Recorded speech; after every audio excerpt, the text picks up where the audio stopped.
In order to keep your diesel vehicle moving this winter, you need to make sure that you have the products you can trust. Howe's Diesel Treat has long been the #1 product on the market to prevent gelling. But what if you forget to treat your fuel and find yourself stuck?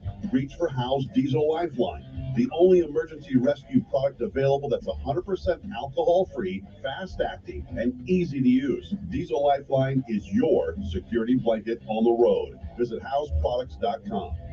The St. Christopher Truckers Relief Fund is excited to once again offer our diabetes prevention program. Driving Down Diabetes is a free CDC-approved diabetes prevention program. This year-long program begins January 9th, 2023, with live webinars focusing on nutrition, movement, stress management, and sleep, while receiving encouragement and accountability. It's for those at risk for diabetes only, not for those who have already been diagnosed with diabetes. If you are an over-the-road truck driver with a valid Class A CDL and are wondering if you are at risk for diabetes, go to truckersfund.org and take the risk assessment located under the Health and Wellness tab. Driving Down Diabetes is made possible by Southern Recipe. If you have questions, email Julie at truckersfund.org. Don't let diabetes put the brakes on your career. Sign up today. Again, to sign up and get more info, go to truckersfund.org. Truckersfund.org. If you depend on a truck to make a living, then American Trucker is for you. Every day, trucker.com is packed with information you need to keep your truck running and the money rolling. From new products to the latest in regulations, American Trucker has what you need to know. American Trucker staff knows that you are running a small business, and they work hard to bring you news and information that matters. So don't miss American Trucker's free newsletter. Go to trucker.com. That's trucker.com and sign up today. Sponsored by Fleet Owner. News Radio 1440 WLWIAM, the home of Sean Hannity. Also on 95.1 HD3 FM, Montgomery, Alabama. A Cumulus media station. This is CBS News on the Hour, sponsored by O'Reilly Auto Parts. I'm Peter King. Republicans want President Biden to reinstate Trump-era immigration restrictions, and they've gone to a Texas border crossing to make their point.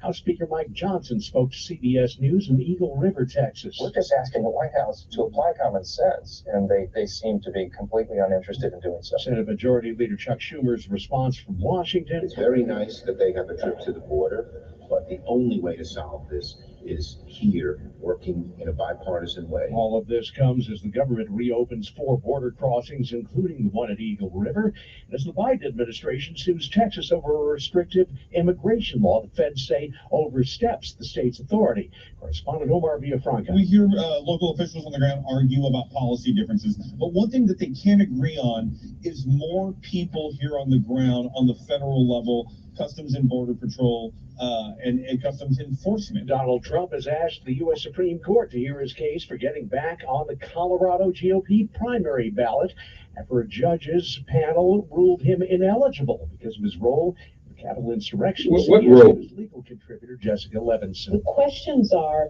essentially who is covered by Section 3 of the 14th Amendment, and specifically whether or not the events of January 6th and Trump are covered by Section 3, and therefore whether he is in fact barred from the ballot. The names of indicted sex trafficker Jeffrey Epstein's alleged victims and other connections have been released as part of a 940-page document. Some context from criminal defense attorney Joseph Tully. His job was obviously rounding up people of influence, people in positions of power, and putting them in compromising situations. But that doesn't necessarily mean that everyone he interacted with was involved in that. The top U.S. diplomat heads back to the Middle East today. Here's CBS's Cammie McCormick. Secretary of State Antony Blinken is due to head back to the region, his 4th trip since Israel's war with Hamas began. His visit comes amid growing worries that the conflict is already spreading, with an apparent Israeli drone strike in Beirut that killed a top Hamas leader and continuing attacks against ships in the Red Sea. In Newark, New Jersey, police are looking for whoever shot and killed an imam outside a mosque. Acting Essex County Prosecutor Theodore Stevens. While I've indicated that this investigation is at the very early stages, the impact on the community of this sort of particularly dastardly crime cannot be understated. On Wall Street, S&P futures, are up a fraction. This is CBS News. Think O'Reilly Auto Parts for all your car care needs. Get the parts and service you need fast from the professional parts people at O'Reilly Auto Parts. You took the first step and quit smoking, but even former smokers may still be at risk for lung cancer. That's why SaveByTheScan.org wants you to know about a new low-dose CT scan that can detect lung cancer early. It takes only 60 seconds and could save your life. You took the first step, now take the next. Visit SaveByTheScan.org for a simple quiz to see if you're eligible and talk to your doctor about screening. SaveByTheScan.org is brought to you by the American Lung Association's Lung Force Initiative and the Ad Council. Need a little help? O'Reilly Auto Parts can help. Need advice? We've got advice. No matter what you need, we have thousands of professional parts people doing their part to make sure you have it. Exceptional customer service. Just one part that makes O'Reilly stand apart. The professional parts people. O'Reilly Auto Parts. A Hawaiian craft could be nearing the end of the line. Traditional salt making in Hawaii is under threat. It's made by members of 22 native Hawaiian families. The sacred salt can be traded or gifted, but never sold. Now the salt patches are facing extinction because of rising sea levels, climate change, and pollution. The salt is an important part of Hawaiian culture, used for cooking, healing, and protection. Salt makers have even sent their salt to survivors of the Maui wildfire, and they hope to continue making it despite the growing challenges.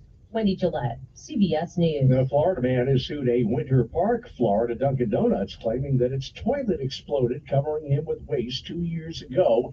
He claims employees told him they were aware of the problem because of previous incidents. The plaintiff says he was both physically injured and mentally traumatized. Peter King, CBS News. I can understand the trauma. Finding great candidates to hire can be like, well, trying to find a needle in a haystack. Sure, you can post your job to some job board, but then all you can do is hope the right person comes along, which is why you should try ZipRecruiter for free at ZipRecruiter.com/free. ZipRecruiter doesn't depend on candidates finding you. Its powerful technology identifies people with the right experience and actively invites them to apply to your job. You get qualified candidates fast. So while other companies might deliver a lot of hay, ZipRecruiter finds you what you're looking for. The needle in the haystack.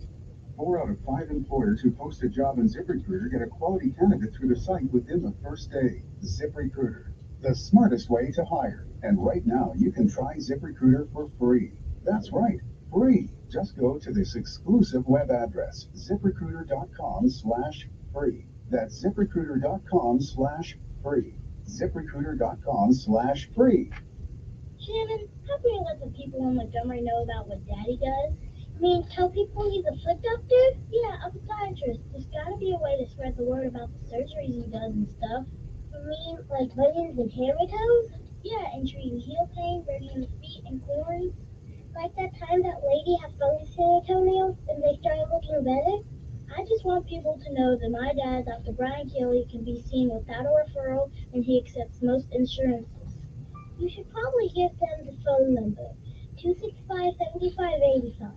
Yeah, 265-7585. I just said that. Well, let's say it again. 265-7585. Maybe we should tell them our offices are in Montgomery and Greenville. You just did. Like us on Facebook at Greenville Foot Care. And remember, happy feet start here. No representation is made as to the quality of podiatric services to be performed or as to the expertise of podiatrists performing such services. All doing life, a career, and trying to build a little bit of wealth. Round Ambition Podcast with host Mandy and Tiffany, the budgetista, can help. When it comes to financial stuff, gather friends, confidants as you go along who are on the same path as you, because family is amazing, but family doesn't always understand the journey of everyone because they have their separate journeys. So I just feel like the more voices you have, whether it's ours from listening to the podcast, we can be like your big sister friends. Round Ambition, wherever you listen. Telling it like it really is. That's the fact, Jack. It's the Dan Bongino Show, weekdays from 11 to 2 on News Radio 1440. There we go. Your WSFA First Alert weather forecast. Here we go. 1440. War and rising food prices have doubled the number of families facing malnutrition. You can help. $50 provides a food kit to feed a family for a month. Just text the word radio to 97646. A much nicer day on the way today. Nothing but sunshine. Temperatures up to about 54 or 55 degrees. The wind will be out of north around 5 to 10 miles an hour. Cold tonight down to 32. It's cold outside. Guys, clouds will then increase for today. Tomorrow we're in the upper 50s. It will turn a little breezy late in the day and rain around. And it's cold in here too. PM. It will be a very wet evening. But I'll get over it. I'll handle it. Dry weather expected. That's your first alert forecast. I'm meteorologist Tyler Seabury for News Radio 1440. Montgomery Skywatch traffic brought to you by Good morning, everyone. Hope this day finds you well. News Radio 1440. And live. Good morning, Montgomery. Right now we're looking good. Your Thursday kicks off with no major problems or accidents. Interstate systems moving smoothly into Anybody ever paid attention to the commercials that come on TV in the morning? No problems on 231 south out of Yeah, north out of me too. Keep listening. We'll keep you posted. Festival Plaza has it all. Visit the comic shop, Montgomery Cardiovascular Health and Fitness Center, and more.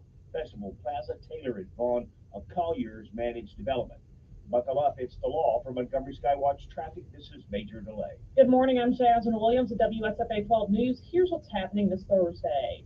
A 14-year-old boy is in custody charged with capital murder in the shooting death of a 17-year-old. The names of the two have not been released due to their age. The shooting happened back on December 27th, right after Christmas on Rexford Road off Fawn Road in Montgomery. The 14-year-old is being held at the Montgomery County Youth Detention Facility without bond. It's that time of the year for high school seniors and college students to complete the free application for federal student aid to help with college tuition. A new version of that application, known as the FAFSA, is available for the 2024. Chilton County is getting a new courthouse. The old courthouse was built in 1963, and the county has simply outgrown the space. The new location will be south of Jeff State. Right now, crews are clearing that land. I'm Jasmine Williams at WSFA 12 News, and these are your morning headlines. Paid for by Christian Care Ministry. If you haven't switched to MediShare, two big reasons to at least consider it and why it makes so much sense right now.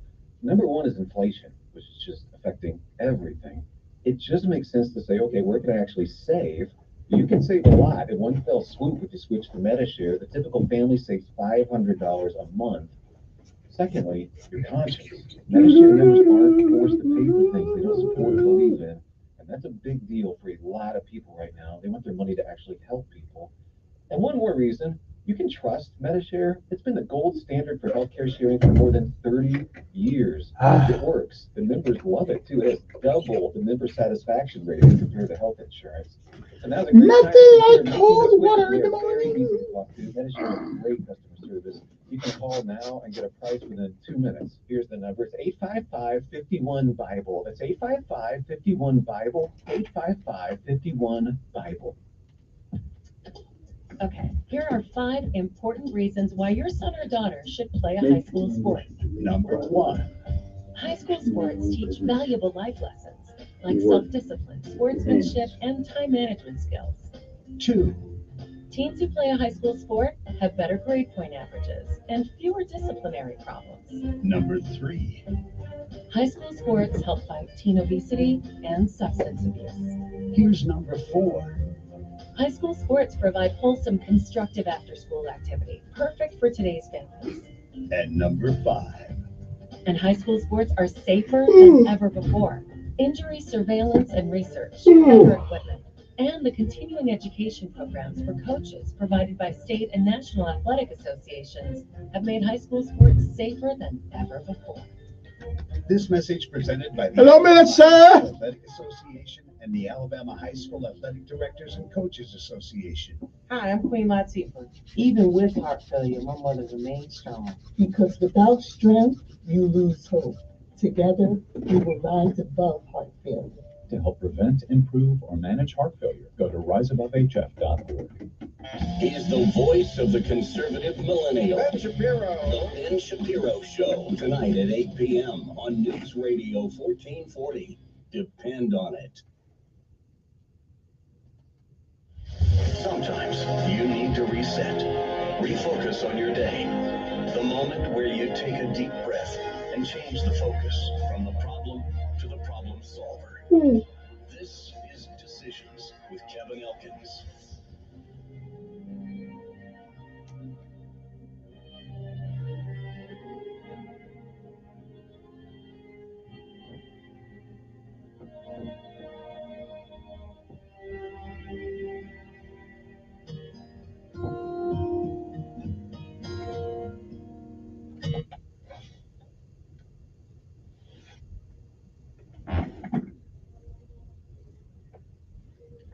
And good morning, Montgomery, Alabama. It is time to rise and shine once again. For once again, one more day, you're on top of the ground and the ground's not on top of you. Good morning to you. I'm Kevin Elkins, and this is News Radio 1440. 95.1 Channel 3 on HD and newsradio1440.com. So if you don't want to listen, that just means you don't like me. But you can't say you can't reach us because you can. I'm just saying. Good morning to you. It is time for our daily bread.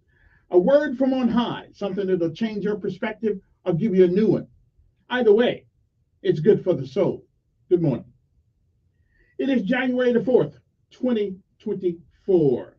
Today's daily bread is simply entitled Quiet Faithfulness in Christ. Our scripture insight today comes 1 Thessalonians 4, 1 through 2, and 9 through 12. 1 Thessalonians 4:11 reads, "Make it your ambition to lead a quiet life. You should mind your own business and work with your hands. Govern yourselves accordingly."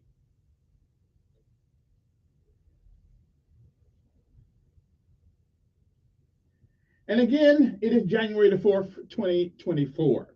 It is a day like all the other days of old that has never been. And it is a day that once it is gone, it will never, ever come again. It is a once-in-a-lifetime deal. And once it's gone, you don't get a do-over. You don't get it back. You don't get to summon it from the past. You don't get to come back and do all the things that you should have done that you don't this day. And more importantly, you don't get a chance to come back and undo the things that you do. So whatever it is that you do with this day, hopefully tomorrow you'll look back and you'll be proud of what you have done. If you've lived a while, you've seen, you've heard many, many yesterdays. And if we are blessed, given the grace, mercy, and charity of God, we may, I'm not sure, we may see some tomorrows. But if tomorrow should never be, then it is this day. That is the first day of the rest of our lives. What are we going to do with them? Well, whatever we do, while we can, for as long as we can, reach back and give somebody else a helping hand when you can. Benjamin Elijah Maid said, whatever we do in life, we should do it so well, no man living, no man dead, no man yet to be born can do it any better. And I say that is the standard by which you live life, you'll always be successful. Oh, you'll fail at a thing or two. We all do. But you'll never be a failure until you quit. We say give out if you must, rest if you can, but you never quit. You never give up. My mother said nothing beats a failure but a try. One foot in front of the other. One foot in front of the other. Never quit. Never give up. Keep moving forward.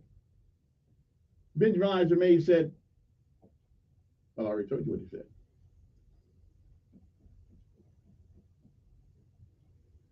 But Martin Luther King said, never quit. Keep moving forward.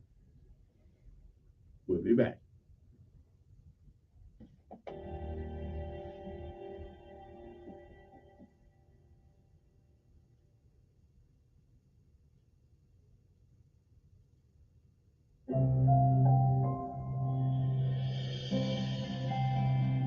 Hey there, welcome to today's encouragement from Our Daily Bread. Our reading is titled Quiet Faithfulness in Christ, and it was written by Adam Holes. I didn't notice him at first. I'd come down for breakfast at my hotel. Everything in the dining room was clean. The buffet table was filled, the refrigerator was stocked, the utensil container packed tight, Everything was perfect. Then I saw him. An unassuming man refilled this, wiped that. He didn't draw attention to himself. But the longer I sat, the more I was amazed. The man was working very fast, noticing everything and refilling everything before anyone might need something. As a food service veteran, I noticed his constant attention to detail. Everything was perfect because this man was working faithfully, even if few noticed. Watching this man work so meticulously, I recalled Paul's words to the Thessalonians. Make it your ambition to lead a quiet life. You should mind your own business and work with your hands so that your daily life may win the respect of outsiders. Paul understood how a faithful worker might win others' respect, offering a quiet testimony to how the gospel can infuse even seemingly small acts of service for others with dignity and purpose. I don't know if the man I saw that day was a believer in Jesus, but I'm grateful his quiet diligence reminded me to rely on God to live out a quiet faithfulness that reflects his faithful ways.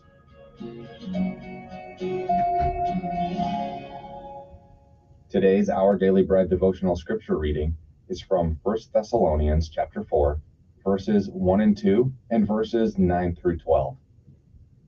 As for other matters, brothers and sisters, we instructed you how to live in order to please God, as in fact you are living. Now we ask you and urge you in the Lord Jesus to do this more and more. For you know what instructions we gave you by the authority of the Lord Jesus. And now picking up at verse 9. Now about your love for one another, we do not need to write to you, for you yourselves have been taught by God to love each other. And in fact, you do love all of God's family throughout Macedonia. Yet we urge you, brothers and sisters, to do so more and more, and to make it your ambition to lead a quiet life. You should mind your own business and work with your hands, just as we told you, so that your daily life may win the respect of outsiders, and so that you will not be dependent on anybody.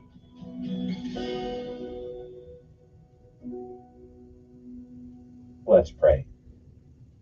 Father, help us to remember that there really is no small job in your kingdom, and to serve you faithfully each and every day, no matter how big or how small the tasks or the jobs or where you've put us in this moment.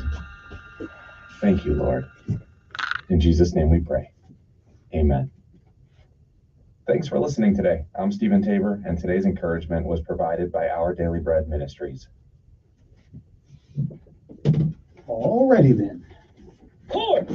Oh, kid! Who? Hey, boy! Time to rise and shine. Gotta be Rough and tough, airborne, every day. We run to the sun. No jet, not it. Down in the mess hall on my knee. We got nothing to eat but a can of beans. The bread was moldy and the meat was bad.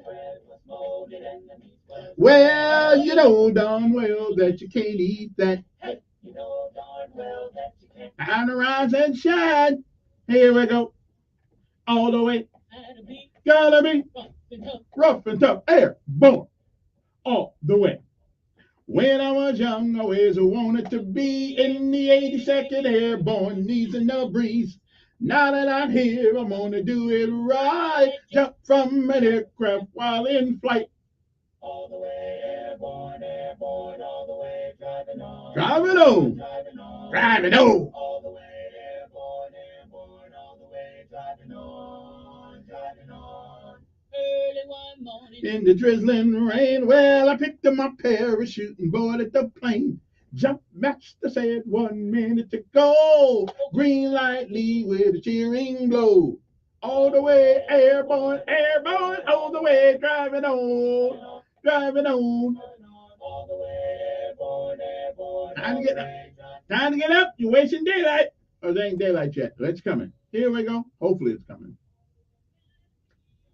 rough and tough, airborne, all the way. Okay, okay, you know that it's Thursday, so there is no PT. Okay, no PT today. However, we are going to pay homage to our armed forces of the United States of America, Army, Navy, Air Force, Marines, Coast Guard, Merchant Marines, and Space Force. Still haven't figured out what they do yet, but they're getting the check, so they must be doing something. All right. We also honor our local heroes around here: our Montgomery Police Department, Montgomery Sheriff Department, Montgomery Fire Department, Montgomery. I lose anybody? Let's see. Police, fire, sheriff. Okay, I got everybody. Okay, I got everybody. Okay, Dale Albert, Chief Jordan. Who I forget? Who else I forget? Derek Cunningham, the High Sheriff for the city of County of Montgomery, doing a good job over there. I don't know where Kevin Murphy is, guy with my name on him and all, but I guess he's somewhere still over there. It's kind of quiet these days. I don't know where he is. Is Kevin Murphy still at the sheriff's department? Does anybody know? Let a brother know now. He's got, I had my name before he had it, but he's got my name too. Okay, I'm just saying.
Time to rise and shine, people. You're wasting daylight. Time to go to work. If you don't have a job, get one. So it's not coming to you. You got to go get it. Eh? I mean, you got to get out there.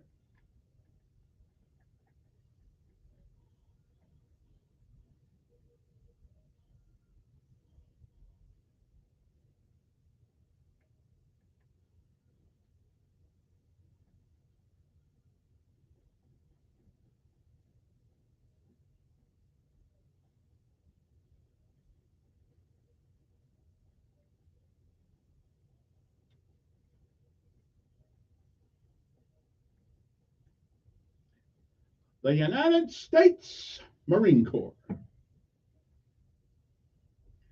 They just took my destiny, all messed me up. They messed me up. I didn't look good in a set of them blues.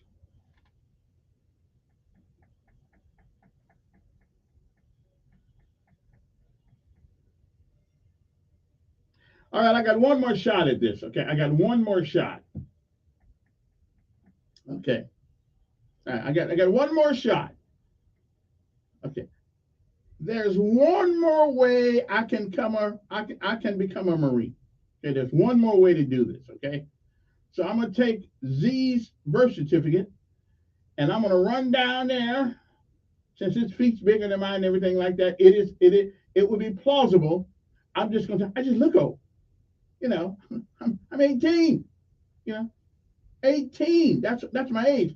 I'm gonna go down. I said, now prove that I'm not. And so then I'm gonna sign up for the Corps.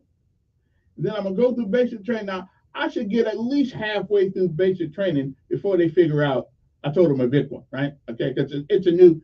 What the hell? Listen, if you can go in the military now named John, come out named Jane, because you've had an identity crisis, well, I'm going to have one too. So I'm going to take Z's birth certificate down there to the Marine Corps place, and they're going to look at me. They're going to look at me again. I said, can you prove that I'm not 17? Huh? No, no, no. So I'm gonna go down there, and then I'm gonna end up at Pears Island. See, I'm gonna end up at Pears Island. Now, once I go through all that stuff, breeze right through it, they can say, well, maybe he is 17. He just look old. I'm just saying. So maybe we'll. Now I better leave Ziza. Okay, I'll take my other son's birth certificate, Emmanuel. Okay, because like he's 33. I mean, it is plausible that I can be 33. I still look good. So I'm gonna go down there, yeah, and sign up for the Corps. Okay, no sense messing up Z's credit already. He's still a teenager. So I'm gonna do that, and then I'll let y'all know. I'll have to do it over the summer. Uh, I'll have to know. I'll let you guys know how it works. Because they'll probably put me on a couple. I probably could make it through a month. But all I want to do is just go through some of the basics and show people I can still get it on. Yes, sir. I can still do the mountain climbing. I can still do the rucksack roll. I can still do it all. And then they're gonna say, okay, all right, we're gonna make you an honorary Marine because for 48 years I've been trying to tell somebody they screwed me over. Okay, I was too short to be airborne. Come on, man. I think they lied to me then too. I don't know. They may have needed an infantryman or something. But at the end of the day, we're all an infantryman, aren't we? We all learn how to use a weapon and walk. So I don't know why they just stuck it to me. I mean, all I wanted was to send them golden wings. See, their wings look different than the Army Marines airborne wings. I wanted me a set of those, but they said I couldn't have one because I was too short. Okay, I mean 5'6¾". I just say 5'7", but it's I mean I would they could have gave a brother a break. I mean, all I would have done is either made it or not made it. I would have made it. There's no doubt in my military mind. I would have made it, else I would have died trying. So I mean, they owe me. Yeah, Marine Corps owes me an apology. That's right. In 1970, whatever year that was, they told me I couldn't be airborne because I was too short. I haven't forgotten about it yet. No, and I'm not lying. I mean, who could hold alive this long? I mean, seriously, 48 years. Why would I hold on to alive this long? No, it's what they told me. They messed up my trajectory. However, I may be a little bit thankful because in 1983 I wasn't stuck over there in Lebanon. And chances are, let's see, I think 75.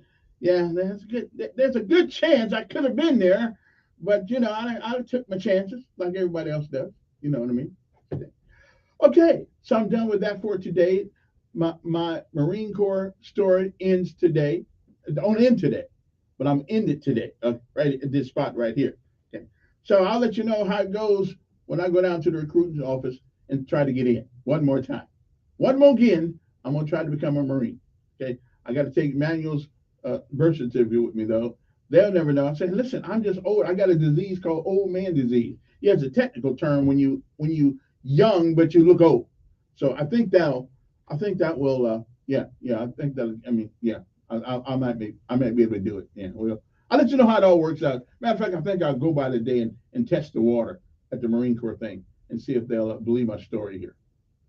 Okay, still look good. So, they may. I mean, they may. Okay, you want. All right, I'm done. All right, let me take this break and we will come back. I know y'all, you do not understand my pain on this. It's a big deal because I wanted me out white hat and that long, nice, high collar coat. I wanted one of those. Okay, and I was willing to do whatever it took to get one, but they stuck to me. Okay, I'm just saying. I'm just saying. Okay, I'm just gonna leave that alone now. I mean, it messes up my mind every time I get to think about this part of my life. There was, uh, I get nightmares. This is. I probably got a little PTSD on this because I mean it's bothered me for so long. You know that the white hat, Lord, that white hat, and the white glove. The glove go to. Okay, never mind. I'm just gonna leave that alone. We will come back with more important things in a little bit. Good morning to you. I hope this day finds you well, feeling blessed, in good health, and in good spirit. Good morning.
ahead then to 2024. This is Prattville's Mayor Bill Gillespie. Let's talk a little bit about some of the celebrations and the successes of the last year as we're celebrating this morning.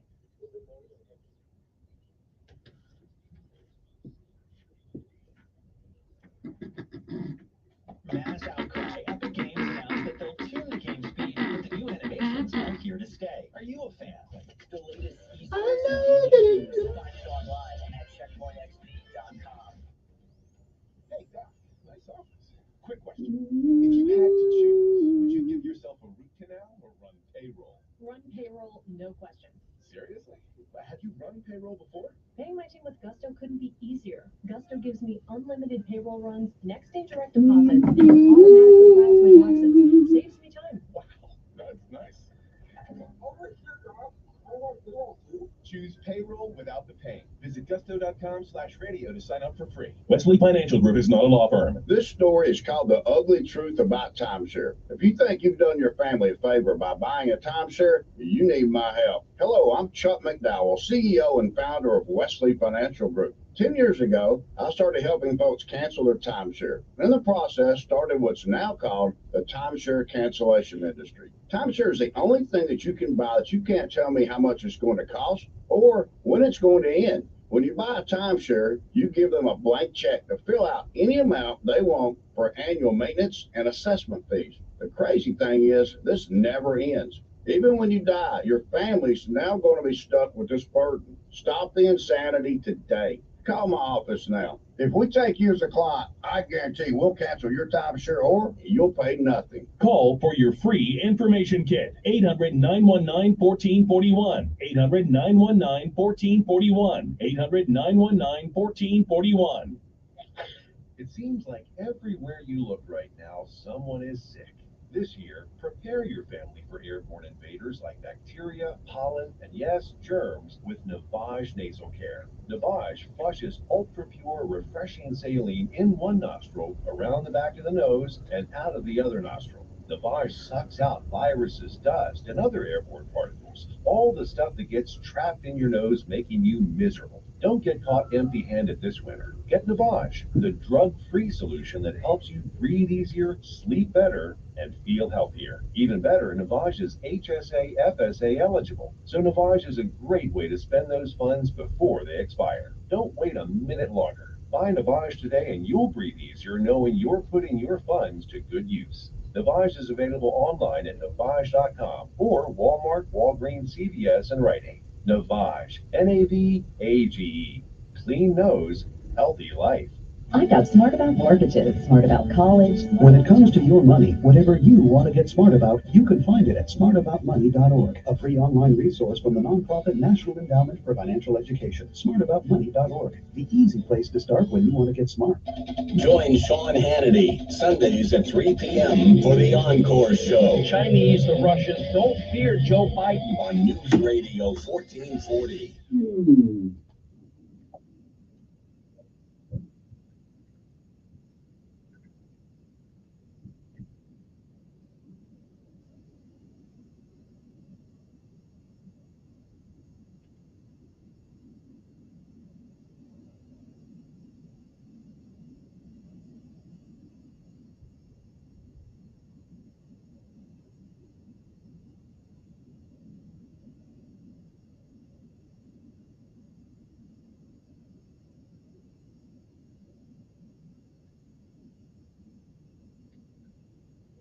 Okay, you know what time it is.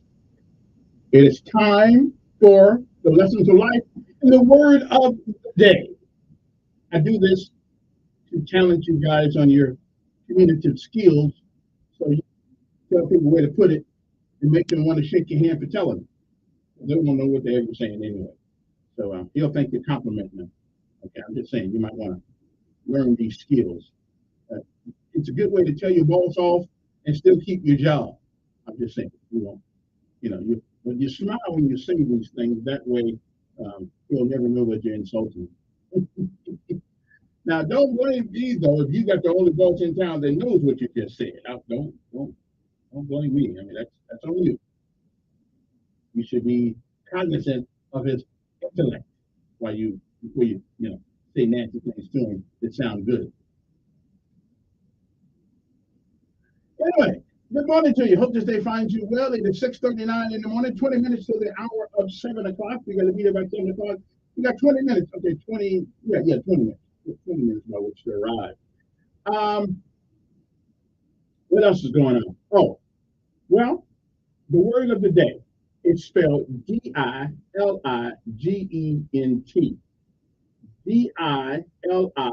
Diligent. It is pronounced diligent. Diligent. What does that mean? That means someone or something described as diligent is characterized by steady, earnest, and an energetic effort. So if you are in a counseling session with your boss and he said he lacks diligence, you won't be long there. So you might well brush up that old resume because you don't do it. But if he says you love his diligence, okay then. All right, then you know that you still got a job for a little while, okay? Unless you like really tick them off or something like that, okay? So the word of the day is diligent. Diligent. Someone or something described as diligent is characterized by steady, earnest, and an energetic effort. Okay, so if you see that on your evaluation, you have impressed the boss, you have impressed the man. Okay, I'm just saying. So that's a good word. There's some other words you find on your counseling report you probably don't want to see. But if you see this one, that means yeah, he likes you. You're doing good. Okay. Now, what is the great lesson of life today? Well, first of all, it is a great day to be alive. Secondarily, remember doors are tricky things. There. Some of them lead to nowhere. And if you have to wonder where they lead, maybe you should not open it. Okay? You should have some idea of what that door leads to before you go through it. I'm just saying, you might want to think about that. So the lesson of life is this. Doors are tricky things. Some of them lead to nowhere. And if you have to wonder where they lead, maybe, I'm just doing a little bit of caution there, maybe you should not open that door. But once it's open, it's going to be kind of hard not to see and not to be involved in what's behind it. It is January the 4th. It is the 4th day of 2024. It was on this day in 1965 that President Lyndon Baines Johnson delivered his State of the Union address in which he outlined the goals of a great society. We're still suffering from some of that stuff right now. In 1896, Utah was admitted to the United States as the 45th state. In 1904, the U.S. Supreme Court in Gonzalez versus Williams ruled that Puerto Ricans were not aliens and could enter the United States freely. However, the court stopped short of declaring them citizens. Puerto Ricans received U.S. citizenship in March 1917. It's that water thing between us, you know. They got to catch a ride over here. 1930, I got some friends that are Puerto Ricans, love me there. They kind of strange kind of food sometimes, and I've been trying to figure out what it is, but I it's all right. It's good. It's good. Not too many beans for me, but it's good.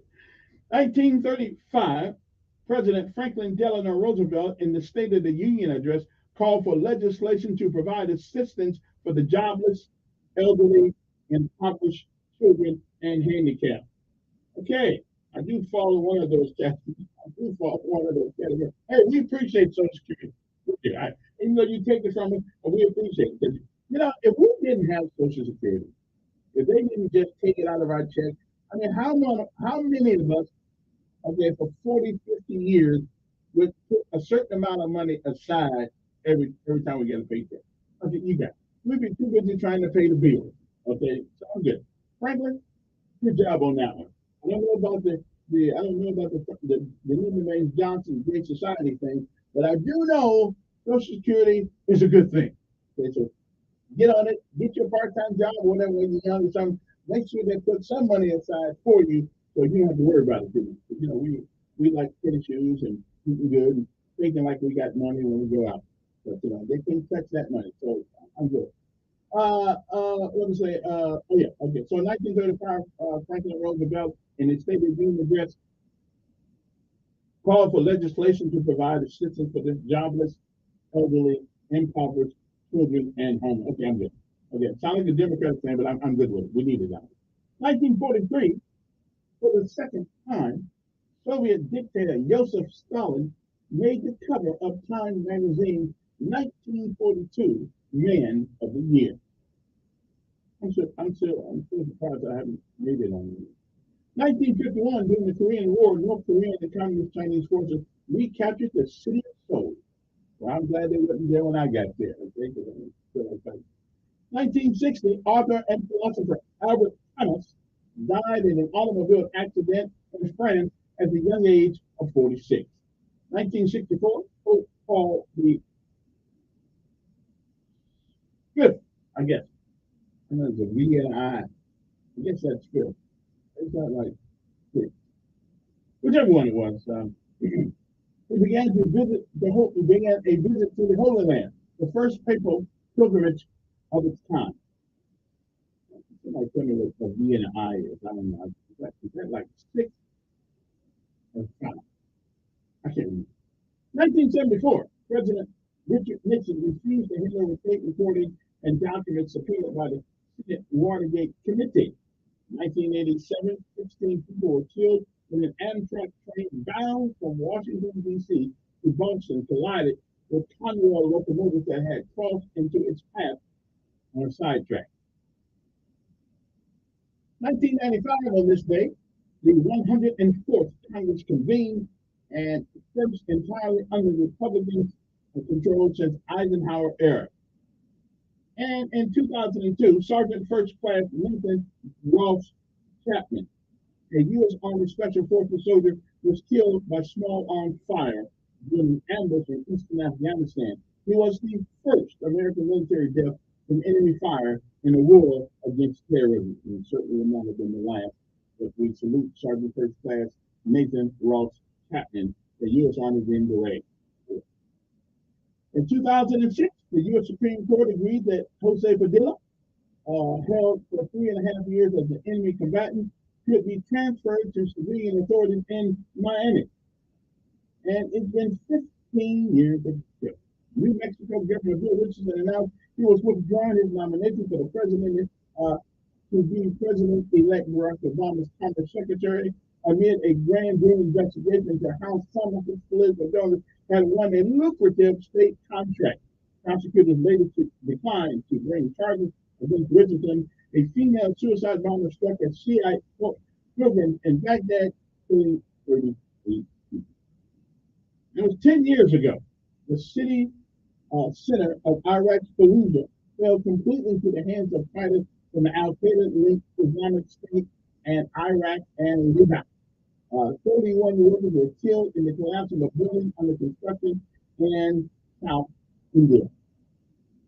And 6 years ago, Trump administration moved to vastly expand offshore drilling from the Atlantic to the Arctic Ocean with 5-year plans that would open up federal waters off to California for the first time in decades. But the Democrats get in and said, no, we rather keep drilling our own oil and sell our oil to other people so they could turn around and sell it back to us. Okay, we came up with that economic plan, but that's what's rolling right now. We're selling our oil rather than drilling for our own oil, and we're buying oil from everybody else. Does that make sense to anybody? Except to the people who take the live out in California? Okay, no. Only those guys out there are fruit leaves. Anyway, what are we celebrating today? Dimple Chad Day. I don't know what it is. Free flower basket, unless it's got something to do with the whole thing between Bush and what's his name? Free flower basket day. What's that relationship? You want to make your relationship better? Some people like flowers, get them some too. National Can Do Day. That's right. Stop saying I can't do it, I can't do it, I can't do it. Today start saying I can do it. You can get it done. Okay? Don't quit when you're tired, quit when you're finished. Okay, I didn't really come up with that one, but it still sounds good. I don't know if I can say I was plagiarizing. National Clara Day. So if your name is Clara and you live in Montgomery, we extend our greetings to you. It's clear. Oh, and if your name happens to be Rachel, okay, Rachel, your day too. We talk students, but Rachel. It's National Missouri Day. I don't know why that's talking about the battleship Arizona. Okay, that's like not Missouri. Okay, then. So good. I don't know what that means, but okay. National Spaghetti Day. Now I love spaghetti. I'll tell you guys something about spaghetti. If you've never tried this, you need to try this. When you make the hamburger meat that goes into the spaghetti, okay, you want to put some hot dogs in it also. You want to chop the hot dogs up, and then you want to fry the hot dogs a little bit. And then once you fry them, you put them over with the hamburger meat. And then you put the sauce on top of the hamburger meat, and you make that your spaghetti sauce. Okay, I'm just saying. You will love it. You'll love it. You'll love it. Okay, I got in trouble one time doing that in the army because it wasn't on the menu, but I knew it was good. I knew it was good. Well, I washed a couple of dishes that night, but the boys loved the spaghetti with the beef and hot dogs in it. They loved it. I'm telling you. I almost got an Article 15 for doing it. So I sacrificed my rank for you guys. So now you need to try it. Okay. National Trivia Day. Just make sure that whoever you're asking the question to has some ability to answer it. Else you both look bad. You look bad for asking it, and they look bad for not being able to answer. I'm just saying. Tom Thumb Day. Pop Music Chart Day. Weigh-in day. Okay, that's going to be a tough one for some of us. Okay, weighing in. I know we think we weigh less than we do. I'm always watching this show, 600 pounds. It's called My 600-Pound Life. And for the life of me, I guess I sort of understand how you can just, I'm just trying to figure out how does the toilet stand up? Okay? How does the toilet stand up under 600 pounds of butter? I mean, that's a lot of weight. Them toilets have to have. Okay. Them toilets have to have an extra something to go to them. Okay. Okay. I'm just saying that my 600-pound life. You need to watch that show and see what happens to them. You don't do a wonderful job. But I understand because I've been trying to give a Coca-Cola forever, and and I'm still trying to give them up. But I think the only way I can give them up is don't go into a store. Because this year I've done pretty good so far in the last 4 days. I mean, I used to drink about 4 days, and now I don't. But it's calling my name. So the best way to do this is stay out of the store. Okay, stay out. I got to stay out of fast food restaurant. Because every time I go to Popeye City, I'm trying to try it. Every day. I'm tired of it. We'll talk about that later on. World Brazil Braille. Yeah, Braille is how the sightless can communicate and talk to others with Braille. World Hypnotism Day. If Democrats have been hypnotized for a long time, okay, so they know what that's like, okay. And anybody see the woman who gave the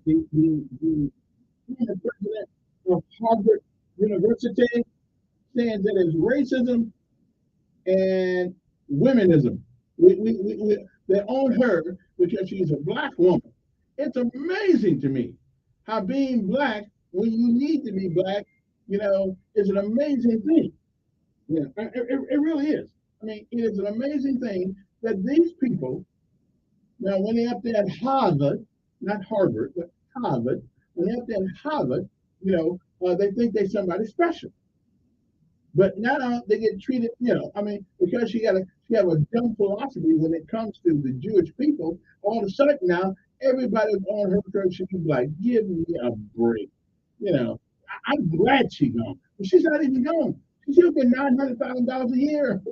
I mean, listen, only Democrats can get fired and still make money. See, conservative, when they fire your ass, you go. I mean, you out of there.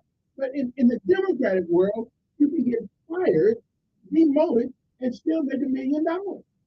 So I mean, man, these people don't live in reality. They got their own little reality around them. I mean, it's hard to make a good enough. Yeah, I'm just saying. So I'm glad you're going. I'm glad now they need to get rid of the MIT guy, and I think they got rid of the other one. That's good. If you can't say that that kind of treatment of Jewish people is a bad idea, if you can't see that, you've got to be able to say that about any people. Okay? If you can't say that, yeah, you don't need to be leading one of the most prestigious, one of the most academically acclaimed schools in our nation's history, which is Harvard. Now, Harvard has shown us that it isn't intellectual idea. It isn't intellectual that you leave Harvard. It is ideological because you have to have the right philosophy on life. You have the right ideology, and then you can probably get the job. But it's not intellectual. Because listen, if it was intellectual, that woman would have answered the question. Gay would have answered the question. I thought she was gay too. I guess she is. She looks kind of gay, but I don't guess she is. She kind of looks like a guy. That's all right. I'm just saying. But anyway, so you get fired in the left wing, in liberalism, you get fired, but you still get to keep your job. Okay? You still get to keep your job. You still don't have to recant what you said, and you still make $900,000 a year. Now listen, where can I find one of those jobs here?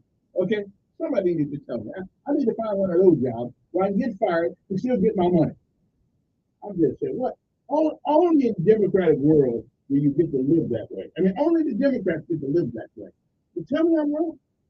Tell me I'm wrong. My brother's a conservative. He goes, a conservative goes on like Bongino or the other guy that's on the station. I forgot his name, young guy.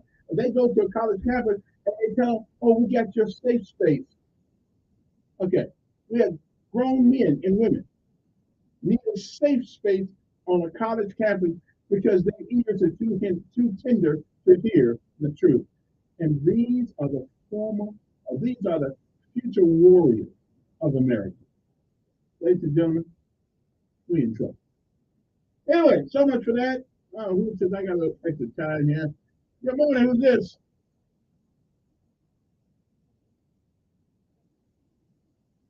Well, you need to have some go dance. You need to wait a minute, but wait a minute. Wait a minute. Wait. Trump wasn't taking a salary. He didn't eat the salary.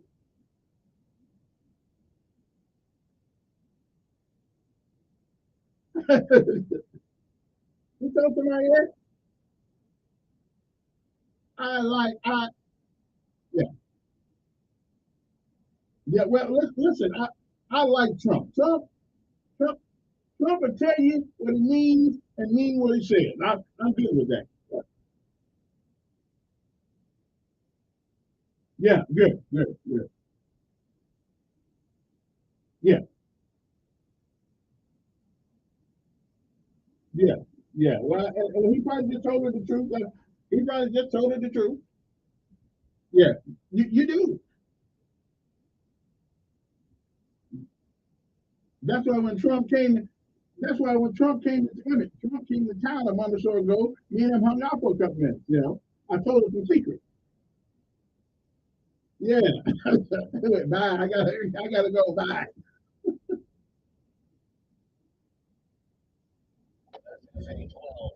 Update on News Radio 14.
This news radio 1440, also heard on 95.1 Montgomery, a Cumulus media station.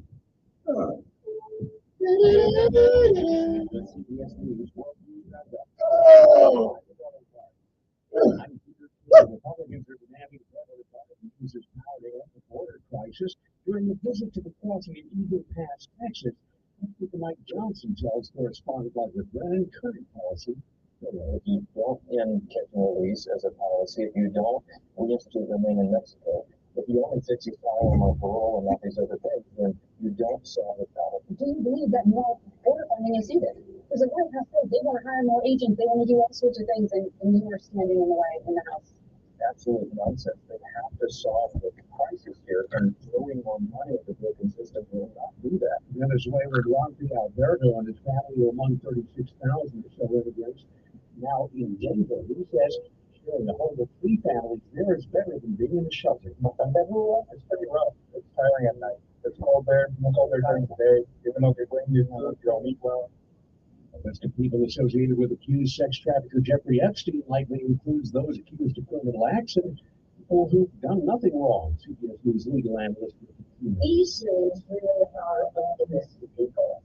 These people who may have been employed, these people who may have gone to dinner or to a cocktail party at Jeffrey Epstein's home. Former President Donald Trump has asked the U.S. Supreme Court to intervene after Colorado's top court disqualified him from the state's GOP primary ballot. CBS News contributor and elections law expert David Becker. I think we need to try to resolve this case, hopefully on the merits, as quickly as possible, so that the entire nation will know whether or not under the 14th Amendment Donald Trump is qualified to run for president. There's been a major development of the investigation into the deadly crash of a military helicopter last fall in Japan. From CBS's Kevin Elkins. The black box from the Osprey aircraft has been recovered. The equipment is being transported to labs to retrieve the data. The analysis could take weeks. 8 service members were killed when the Osprey crashed at in Japan in late November. 7 bodies have been recovered. The military has since grounded its entire Osprey fleet. Well, congratulations to 13-year-old Willis Gibson. He's done something that nobody has ever done in the gaming world. Willis has become the first gamer to officially beat Nintendo's Tetris game by breaking it. Kevin says he hated what gamers call a kill scheme that actually makes the game crash. It's like the blocks that keep falling when the game works the way it's supposed to. S&P futures are up 2.5. This is CBS News. Think O'Reilly Auto Parts for all your car care needs. Get the parts and service you need fast from the professional parts people at O'Reilly Auto Parts. We took the first step in quit smoking, but even former smokers may still be at risk for lung cancer. That's why SafeLifeScan.org wants you to know about a new low-dose CT scan to detect lung cancer early. It takes only 60 seconds and could save your life. You took the first step, now take the next. Visit SafeLifeScan.org for a simple quiz to see if you're eligible and talk to your doctor about screening. SafeLifeScan.org is brought to you by the American Lung Association Lung Cancer Insurance and Need a little help? O'Reilly Auto Parts can help. Need advice? We've got advice. No matter what you need, we have thousands of professional parts people doing their part to make sure you have it. Exceptional customer service. Just one part that makes O'Reilly stand apart. The professional parts people. Auto Parts. It's a landmark anniversary for the home of Luke and Laura, the Fighting Quartermaines, and other legendary show characters. CBS's Meryl Rubin has teleported himself to the fictitious town of Port Charles, New York. For the past 60 years, Lake and Port Charles revolved around General Hospital. From the next station, the Quartermaines are lived with me and moving up of the family house. I want everybody. Marriages and divorces, mob wars and bouts of amnesia, characters getting killed off and then coming back to life, and the quest to control the weather. When my plan comes to fruition, they'll be ushering in a new era, a humanity. Narrative in CBS News, Port Charles, New York. And I really care. CBS News.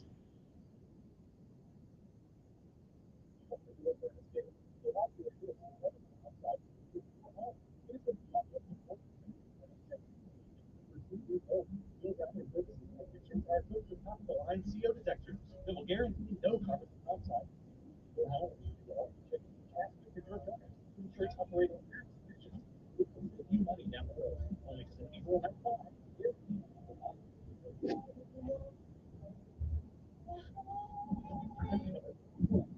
This is making right not too long ago. I was diagnosed with type 2 diabetes. Now, so I tested out my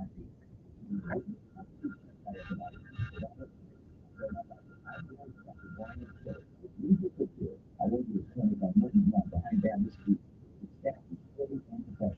I was in and out of the business. And in that short span of time, with a few simple observations, Dr. Kelly shed light on two major issues I had had with my feet and ankles all my life. I was amazed. Not only was it just a quick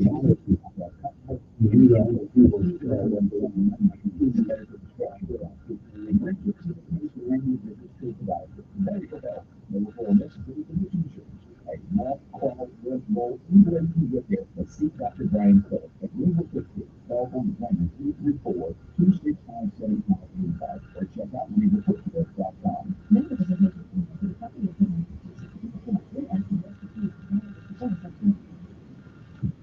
News you need, news you depend on. News Radio 1440 or at newsradio1440.com. WSFA First Alert Forecast on News Radio 1440. Sponsored by Friends and Rise Foundation. The Friends and Rise Foundation has an unethical fund of 140,000 entities for exploring care for over 50 groups. Learn more about research, education, and support. Friends and Rise Foundation. The next night for the operation is actually the society. It's actually not getting to it in 55 really tonight on the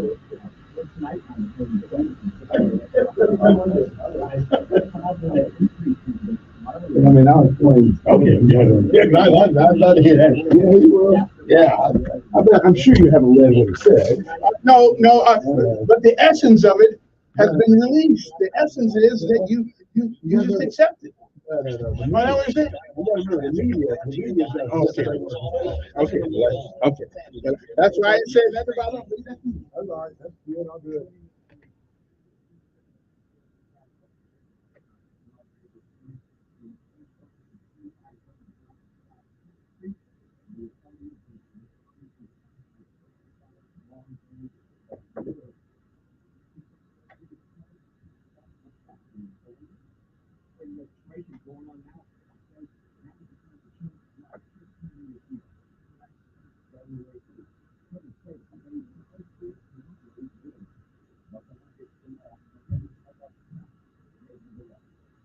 News Radio 1440 is everywhere you are. On the radio, online, at newsradio1440.com.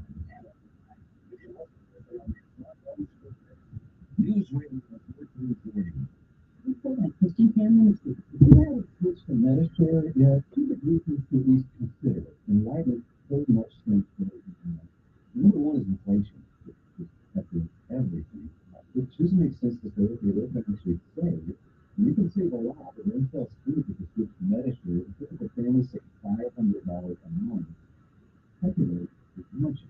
Medicare members aren't forced to pay for things that you feel to believe in. And that's a big deal for a lot of people right now. They want their money to actually help people. And one more reason, you can trust Medicare. It's been the gold standard for healthcare sharing for more than 30 years. It works.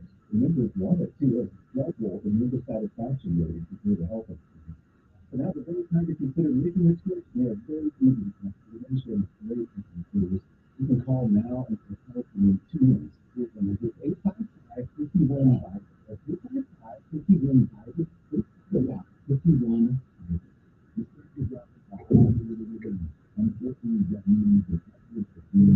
You play stuff today? Yeah, Ron had a wife, like brother-in-law.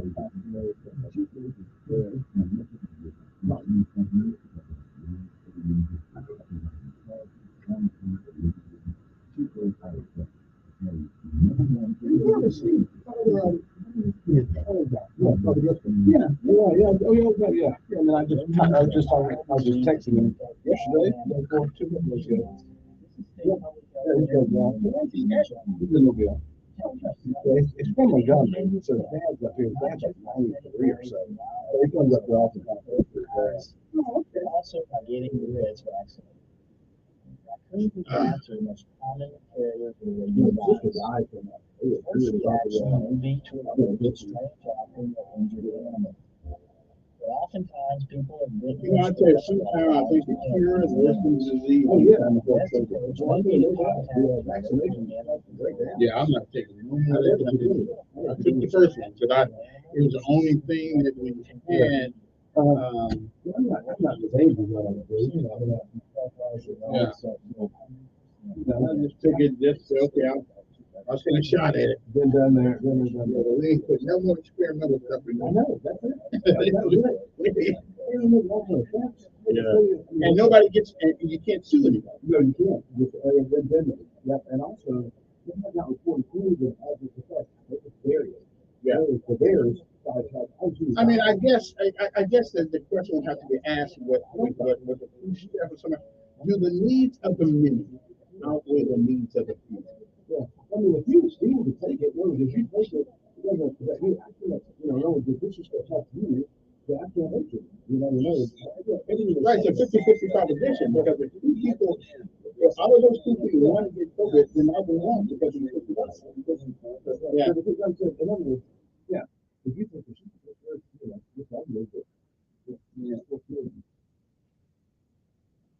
all right, wrong music, but sorry about that. It's 7:11 in the morning. You know what that is? It is Thursday. It's the first Thursday of the month. You know what that means? It is my okay, I gotta get rid of some Bob Skaggs there. Yeah.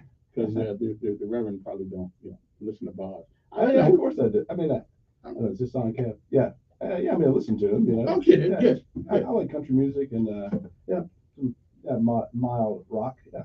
Some soft rock. Okay then. All right, that's good.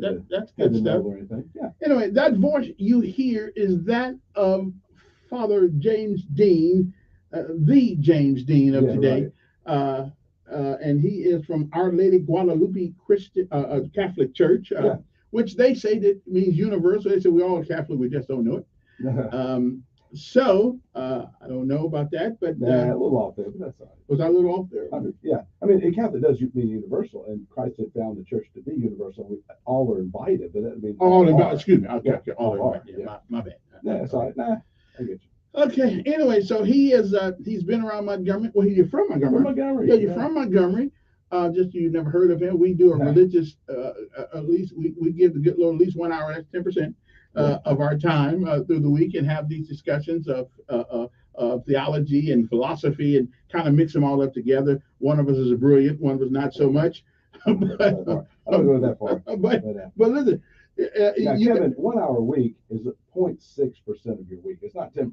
No. Of our broadcast. I know. I got you. Okay. We'll take that. Yeah. So 15 hours. What would be 10% of 15? That's about 7.5%. Yeah. 15. Yeah, but that's okay. We'll take it. Listen, we'll take it. Well, we are. Yep. Now we go longer than that if y'all ain't really interested. If y'all keep questions going, but Father Dean does not suffer. Not dumb answers. Dumb questions. We can. Okay, we do what we can. Yeah. Okay, you know what's on my mind. I know when it came out, you knew I was going to ask you about. You called me as a matter of fact. Yeah, about the issue now. Yeah. And you explain because where I read it, the Pope said it's okay to be nice to bless homosexual marriages. Okay, that's very important because the media has presented something that is not out of context and not accurate. And though I'm not saying it's a great thing, we're going to talk about that too. Yeah. But so I would say first of all, I read the document. So I mean it's important to read that if you really want to know what he said. And actually, it wasn't the Pope saying it. It was one of the congregations in Rome wrote it. The Pope signed it, certainly. I mean, so he approved it, right? But he didn't write it. So, but one of the things, I mean, just kind of reading some of the document, it says this declaration remains firm on the traditional doctrine of the Church about marriage, not allowing any type of liturgical ceremony or rite or a blessing of anything in the liturgies. Now, so and throughout this document, it says marriage, the doctrine on marriage remains the same, and on sexuality. Now, The question is, what does the church teach on that? And I will read right from the Catechism of the Catholic Church, which was written by the Pope, approved this, and Pope John Paul II, and bishops all over the world have input into it. So it talks about homosexuality.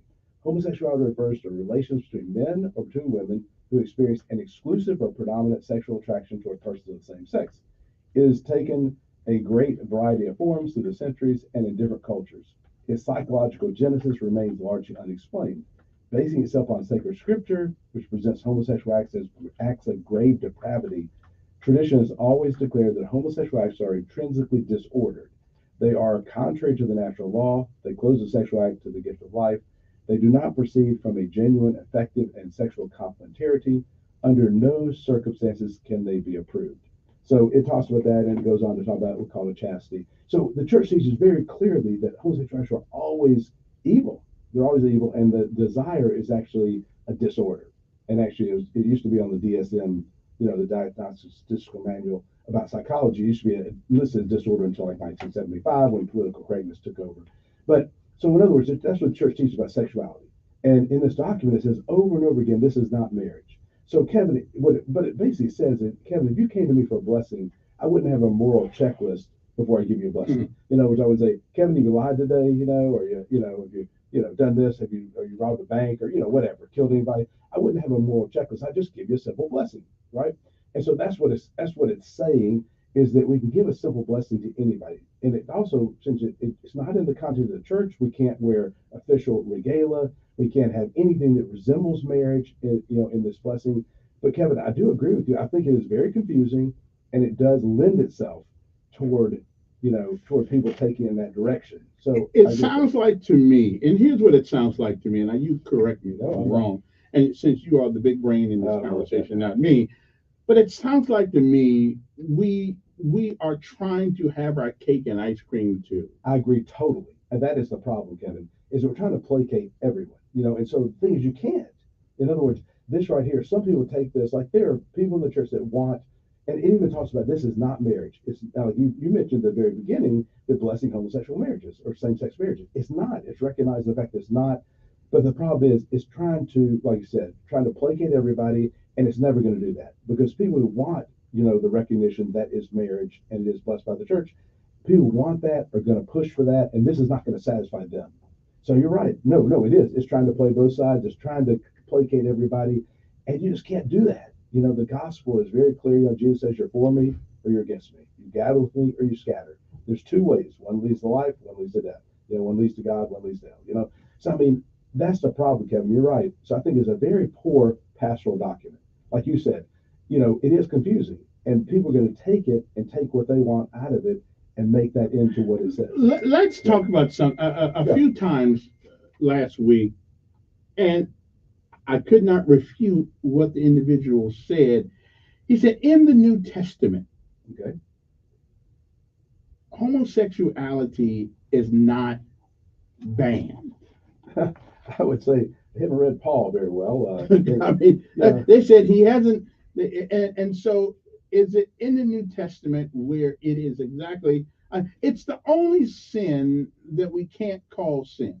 Why is that? I don't know. It's the only. I mean, if I'm in church and I say, I'm going to rob somebody tonight, the preacher will have me in his office right there trying to figure out what's going on. Right. You know what? But you can't call homosexuality wrong. Now, I think people, just like when we lie, I told a few more times, we are responsible for what we do as individuals, and that's fine.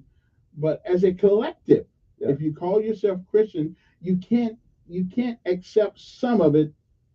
True. And not all of it. Right. Even though you may not do all of it, you must know what it is. Right. Jesus said, I'm the way, the truth, and the life. Mm-hmm. So he said he's the truth. And you're right. We can't just have part of that. We can't, I mean, there's a saying, either Jesus is Lord of all or he's not Lord at all. So if I'm just giving a God part of my life, he's not really Lord of my life, right? In other words, I'm going to rob banks, but I'm going to also go to church and I'm going to give money or whatever, to the church. Mm-hmm. I'm going to feed the poor, but I can't, you're not following Christ, fully. So we are, and we're all work in progress. Right. That's one thing the document talks about. The fact that we're all work in progress. If somebody comes for a blessing, they want to, that's a step toward God, and so but again, it should have just said, we bless anybody. You know, if somebody comes to me and wants a blessing, somebody people they're traveling, they want a travel blessing. You know, I pray for their safety. You know, but we can't bless this in the sense of approving it, and it says it over and over. But it does give it the look of, well, like I said, blessing. if you read it, it actually does it. Now, I think it lends itself because it shouldn't mention the fact that, you know, same-sex unions, which it never calls marriage, and it actually says it's not marriage, and it actually is talking about living in sin. Mhm. So it says that, but it shouldn't. It is confusing because that is one of the things it talks about specifically, giving blessings to the people, like, you know, people who are living in that situation, and we can never bless sin. We can never, and so we should bless people. And if I tell you, if I had somebody come to me and want a blessing and they were in a safe place, I'd pray for their chastity. I'd pray for them to be continent, you know, not having sexual, be disinterested friendship, to be, you know, chaste, whatever. I mean, it would not be a good, you know, they would not be happy with what I blessed them. It was my blessing. But in Romans chapter 1, you know, it says, while claiming to be wise, they became fools, exchanged the glory of the immortal God for the likeness of an image of mortal man, or of the birds, or four-legged animals or snakes. And it says they exchanged the truth of God for a lie and revered and worshiped the creature and the Creator, who is blessed forever. Amen. Therefore, God handed them over to degrading passions. Their females exchanged natural relations for unnatural, and the males likewise gave up natural relations with females and burned with lust for one another. Males did shameful things with males, and thus received in their own persons the due penalty for their perversity. I mean, Kevin is that's pretty simple. Yeah, I mean, yeah. So no, and you just read that whole thing in context. It's very clear, and also, it's not, you know, you can't assume that something is allowed because it's not condemned or not said specifically, but it's throughout the Bible. It's Old Testament, New Testament. You know. Let me ask you a question from a. Is it possible that, first of all, I don't really.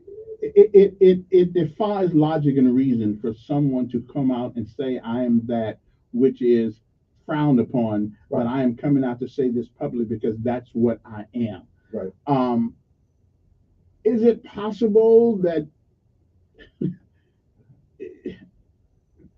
I can't say God made a mistake, but no. Is it possible that we are born that way? Yeah, and Kevin, very good question. In the Catechism, like I just read a minute ago, it said its psychological genesis is largely unexplained. So in other words, the church doesn't say exactly where this orientation came from. We know there are issues in people's lives that, like I said, used to be in the psychological, you know, kind of a diagnostic and statistical manual about it was a disorder, and it had actually causes for that. An overbearing mother, an absentee father, you know, experiences in life can taint you, you know, stuff like that. So, and it could be that some people are born just like with a genetic disposition to alcoholism. You know, that's a, you know, we think that, I think they found something like that. So you don't just put somebody in a corner and give them all the alcohol they want and give them, you know, just let them drink themselves silly. And, you know, you try to help them not to do that, right? You know, you need to refrain from alcohol because you have this, you know, this strong draw toward it and possible addictive behavior. And so it's the same way with this right here, even though we don't understand fully where it came from. Certainly it could be, but genetics, everything in our body is tainted because of sin. Sin, God created us in harmony, our body and soul, and we were in good health, and that wasn't part of God's plan. You know, He's created in the Garden of Eden. They were to follow God's will and be taken up to heaven, you know, to live eternally with Him. Sin came into the world, disordered everything. I have a heart condition, Kevin. Like, in other words, both my parents had heart conditions. I've had triple bypass, you know. I mean, and my brothers had quintuple bypass. Really? My dad died 56 of a heart attack. Mom had 2 open hearts and stents. You know, it's genetic, right? So my gene, all of our genes are defective. So even if a gene did, you know, give somebody an inclination toward their same sex, the church is saying we can't act on that. It's always sinful to act on that. So it's not saying it's a sin to have that disposition, because we don't know the genesis, and most people don't choose it. I know people who have same-sex attraction. I talk to people all the time, and I remember one person told me, said, I would not wish this on anyone. You know, I don't desire this, but he just had it. You know, I mean, in other words, whatever the genesis, wherever it came from, but he's living a chaste life too. You know, he's living, you know. Which is going to my next question. You're not a bank robber if you think about robbing a bank. Right, of course. You're only the bank robber if you actually go in there and say, give me the money. Now, if you start planning the robbery, you know, that would be a sin. In other words, we can't sin in our heart. In other words, I could hate somebody and really feed that hate, you know, and so that would be a sin. But like I said, if I'm tempted, to think it's like Jesus was tempted but didn't sin.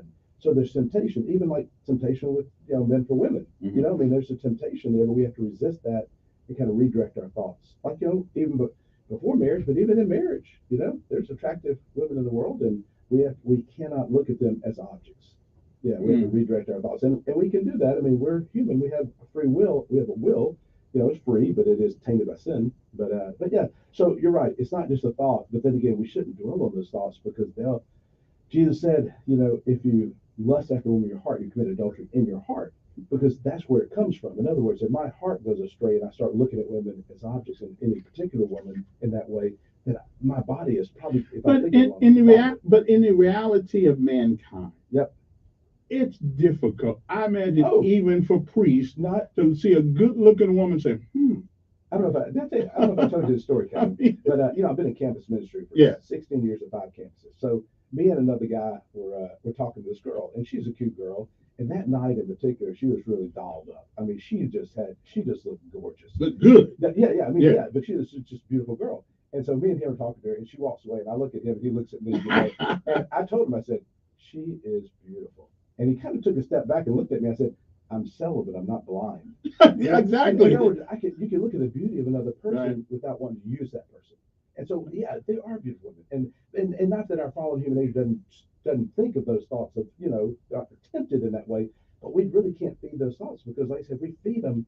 I think St. Thomas Aquinas said, if you sow a thought, you reap an action.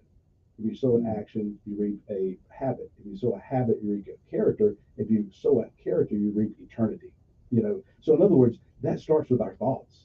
If I have thoughts of, robbing a bank, and like you said, I'll start planning it, start looking at the floor plan, the alarm system, stuff like that. I am leading myself in that direction, and that's not good. Yeah. Good morning, you're on there. Good morning. Good morning, there. Doing great today.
Love God.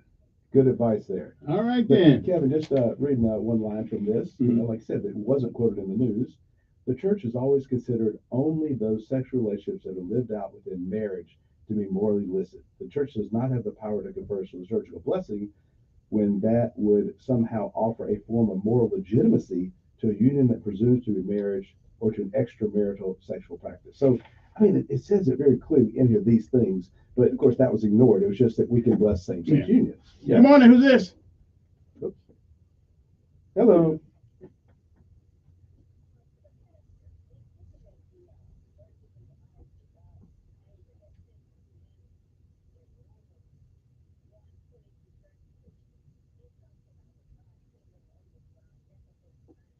Yep.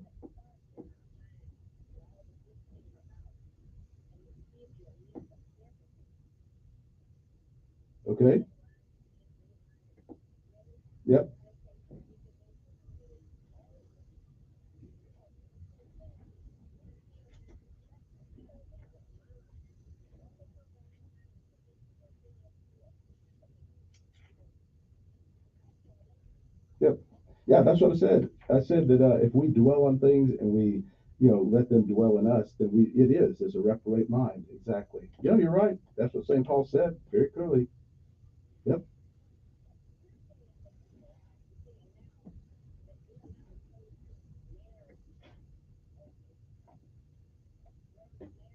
Yes.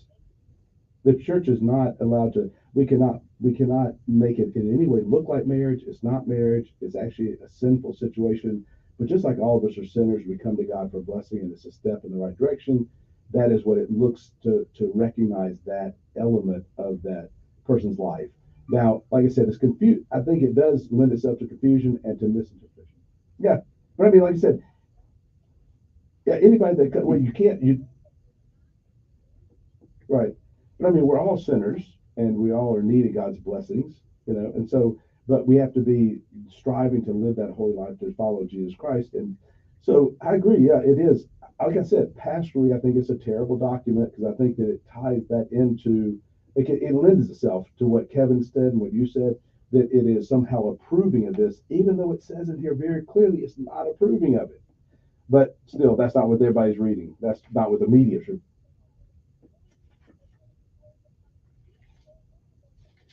It's certainly going to try to, no doubt. But I mean, the church, I mean, he even reiterates the church's teaching.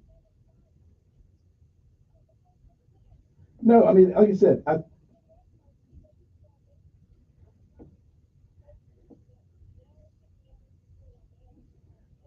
he says that in here. He says that exact thing in here, and that's all. And he does say that. But he said when people come for a blessing, no, no, it doesn't say. No, no, you actually, he says you can't bless them in any kind of church ceremony, with any kind of church regalia, any kind of celebratory. I mean, like I said, somebody comes up to me and asks for a blessing, I can give them a blessing. But it's not a blessing that say that go and sin, when Jesus said, sin, go and sin no more with adulterous women. So, yeah, I agree. I mean, I think it can be, people can take it wrong. That I'm assuming you haven't read the document. No, I mean, all you have to do is read the document. It really is. Yeah, I mean, the church is very firm. No, no, the church is very firm on abortion, but also if people had abortions, they come for healing. You want to bless it, you want to bless them and heal them. But I wouldn't bless somebody that's, bless me with a safe trip to the abortion clinic or something like that. But yeah, yeah, I mean, you're right. I mean, the church. I think no. I think that the pastoral practice that it is talks about I think is wrongly directed, and I think you're right. But like I said, if you read the document, he's saying it's not marriage. It shouldn't be presented as marriage. It shouldn't be in any way validated as marriage. This is a sinful life, but like I said, all the sinners need God's blessing. But no, I agree. I agree. It lends itself to the interpretation and the running with like a sentence out of a whole document that is taken out of context and not what the Pope has said. But he's responsible for that taken out Oh, of I agree. context. No, I agree. I agree. So I mean, in this right, it says a pastor's simple blessing, which does not claim to sanction or legitimize anything, people can experience the nearness of the Father. Like I said, if people are trying to get closer to God, but if they come for a approval, yeah, that's not what it's about, and it shouldn't be. But like I said, I think it lends itself. Yeah, please. Yep.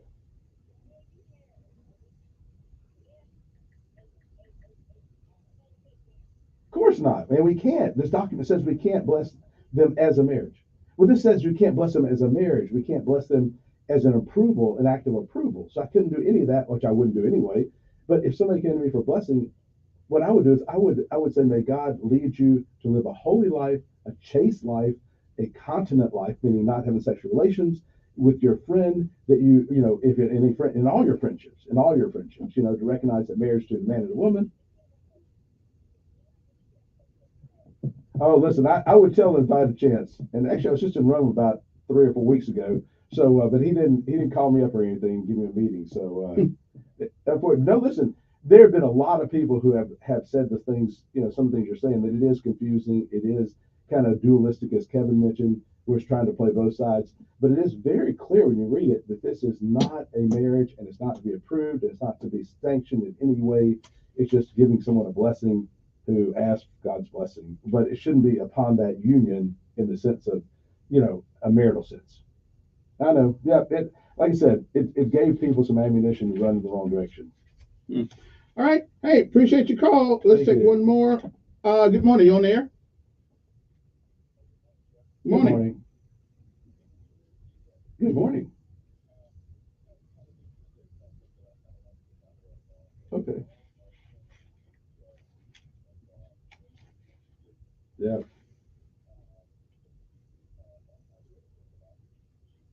Yep. Yep. Yeah.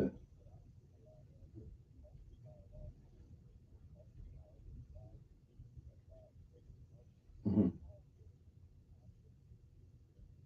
Yep.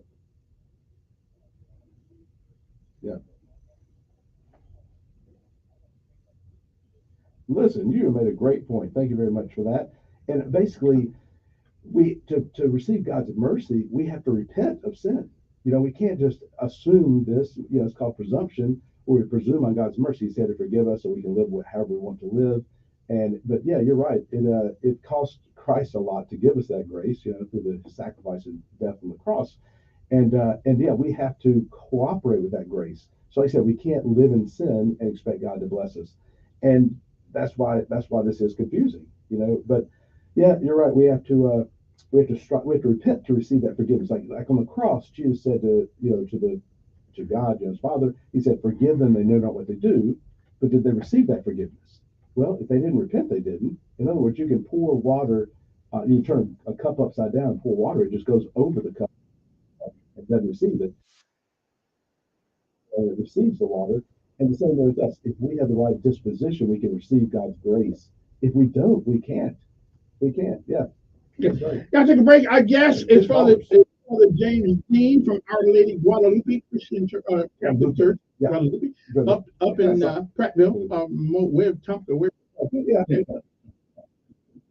Yeah. It is. Anyway, we'll be back. 822 is our number here. You can text me 241-9998 if you don't want all these brothers to know you on the radio.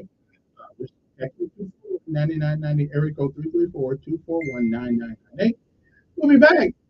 Hey, you think about becoming a Catholic? I maybe want to get out of it. Hey, wrong direction. I'm just saying. We'll be back.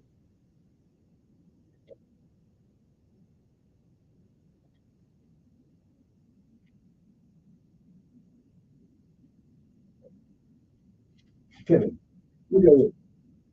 Look at this one stuff about this couple of them. You see what he actually said. It's just taken. The Pope's not a dumb man. No, he's not. So He's not. So it still meets a political correctness rather than definitive intention. No, I agree totally. I agree. I know it. I agree totally. He's anyway. I mean, no, listen, that's some good callers, good interest. That's good. You're right.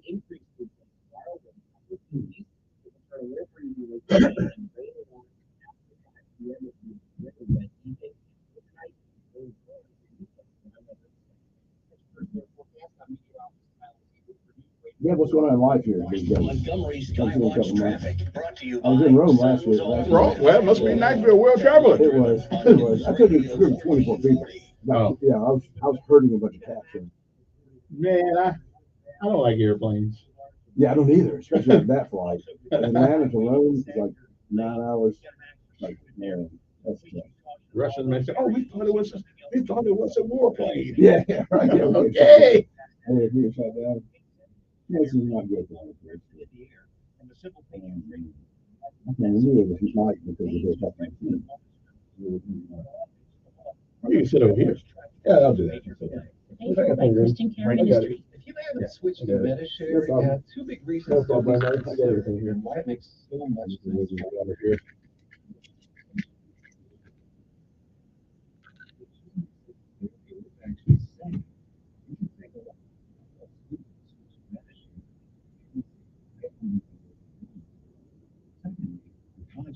Medishare members aren't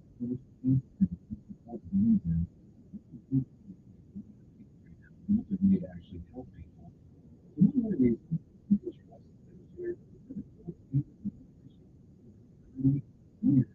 It works. The members love it too. It's double the member satisfaction rating through the health insurance. So now is a great time time to consider making the switch, they are very easy to talk to.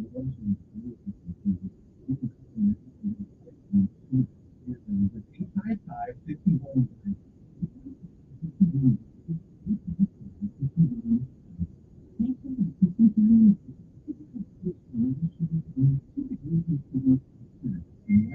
So much.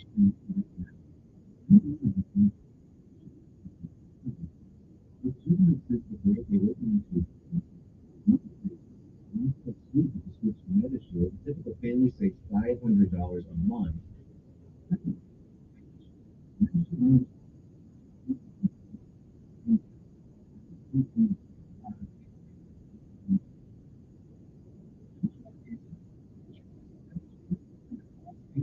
For more than 30 years.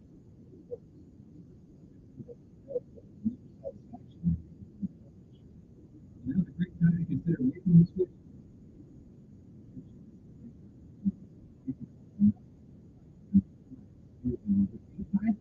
855-51.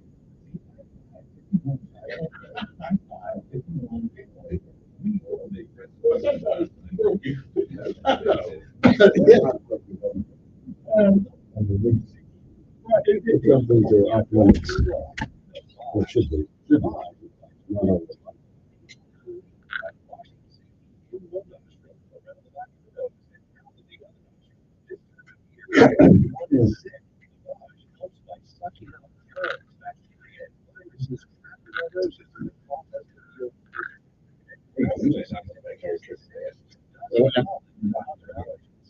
All right, here you go. Unless you want to tell, but I'll leave it with you. Don't know you did. Like I said, just read a few of the quotes. That's all. I mean, just the others. What did I do? And it lends itself to being misunderstood. I know that. I'm looking for those.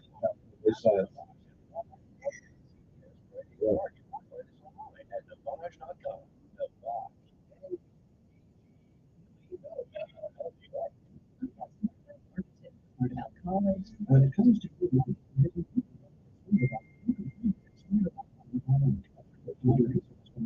National Endowment for Financial Education, easy place to start when you want to get smart. You don't have to miss a second of your favorite talk show at home or at work. Listen on your smart speaker, on your Alexa, or Google smart home device. News Radio 1440.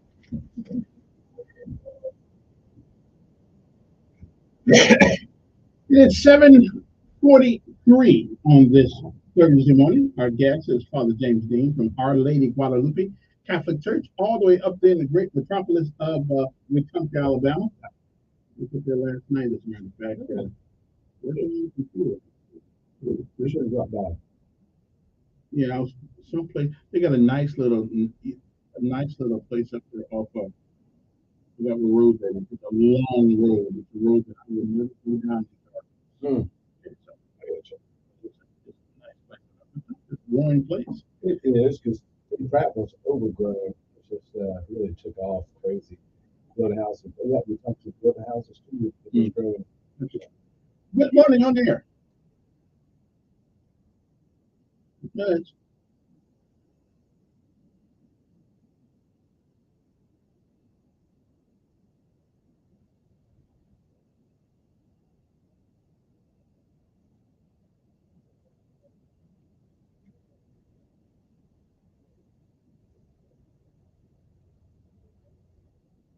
Yeah.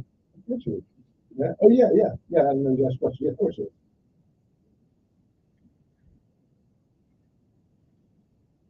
Yeah.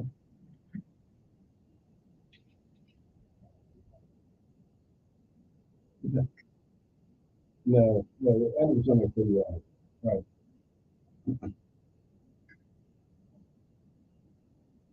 Yeah, they're on it pretty well.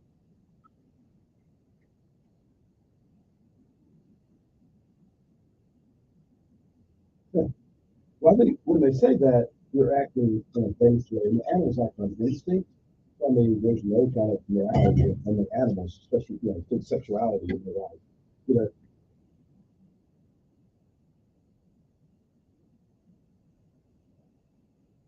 no, it's not the intention. I don't think it's the intention, it's the activity for an animal. I mean, they eat each other and, stuff like that, and, sexuality. And they don't have a moral code and sexuality or like that because they act on instinct. So a dog, people know a dog. Yeah. Yeah. Yeah, I mean, they said they act on instinct and training. So yeah, they're not free will. They,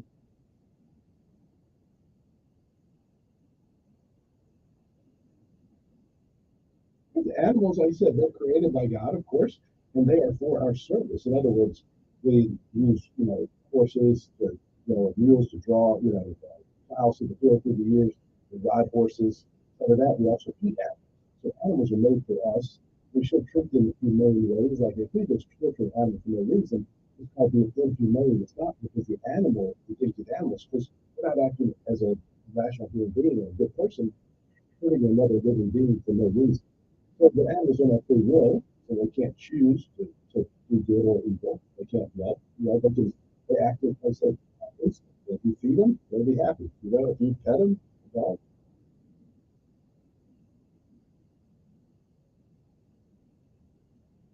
no, no, no, they can't learn like that. They don't have rational thought. Like I said, So is that a serious question? Yeah, no, they can't. Animals can't learn anything.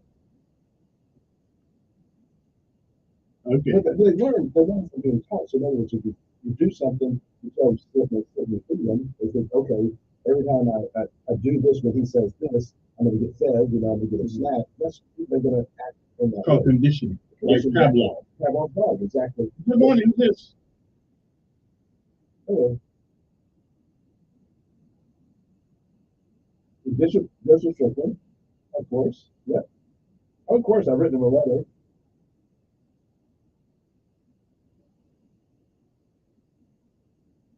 There are some people who are confused like that. No problem. No, not you, not you. No, not you. I'm saying some individuals in the Catholic Church are confused. You cannot be a good Catholic and a Democrat. It's not possible. Now, of course I do. I would never, if Biden came, receive communion. Right, if President Biden came to my Catholic church in Utah, Alabama, I would not give him communion. That's about it. No, I know. Listen, I know. Listen, we're in difficult times. Of course, no. I just told you. That we do not. I mean, as a church, as our official teaching, no. But I mean, there are people in the church with 1.3 billion Catholics. Of course, some are confused, and some do promote that kind of stuff. Well, no, we don't change either. It's like even about marriage. You can read this very clearly what the church teaches, and even when you read the document, it says very clearly. No, we didn't keep him out of the church. The Pope did take him out of his office of Bishop of Tyler, Texas. I agree. I mean, no. Excommunication is a whole different thing. No. I mean, he's still a bishop in good standing. No, if you get remarried after you're divorced without an annulment, then you're not in good standing with the church. You can't receive communion, but you're not. No. It is legal, but it's not morally acceptable. No, of course not. No. The church shouldn't worry about legalities, and abortion is legal, but it's totally immoral, of course. So yeah, the church teaches that very clearly, and it's never compromised, and we never will. Well, I tell you, just read the catechism, and you'll know what the church teaches, and we need to live it. And yeah, we got sinners, and we got people confused in the church, but yeah, you can't be a good Catholic and be a Democrat. And you just can't. Yeah. Well, there are some Democrats who probably going to disagree. Listen, hey, let me know. I mean, in other words, if you're going to support abortion, all Democrats don't support abortion. Well, the Democrat Party does. Democrat Party. And so if you're a member of a party, that's supporting this, and I mean doing everything it can to keep it legal to the time of birth, and even after that, it's Good morning on air. Good morning. Yeah. Good morning.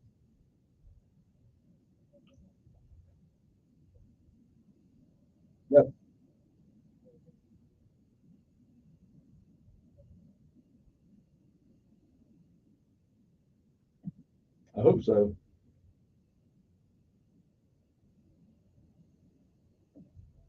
Yeah.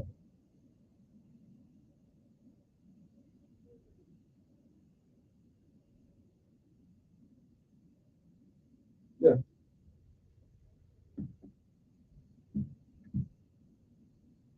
Okay. As far as I can tell, I don't know. Hmm. I don't know much about that. Uh,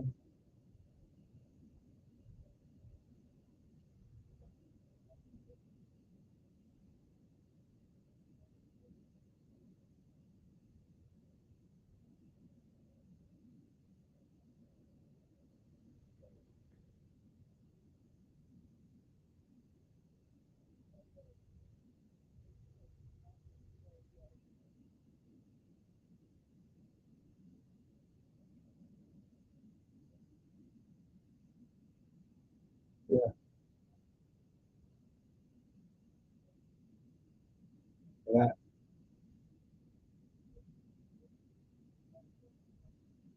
And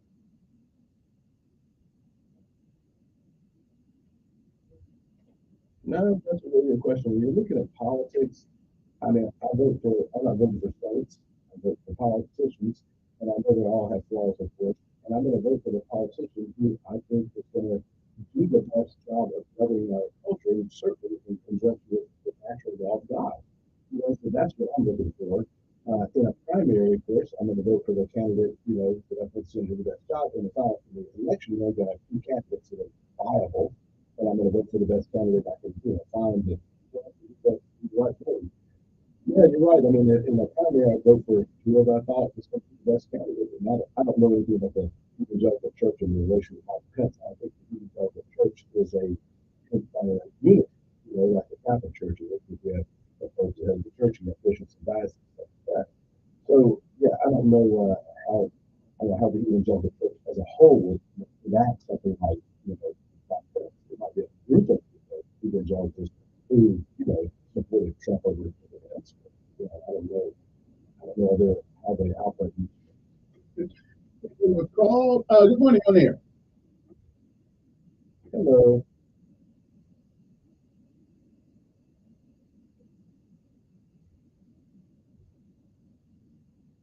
What's that now? What about? No, he's not Catholic. I wouldn't get, no, he's not Catholic. Of course I wouldn't.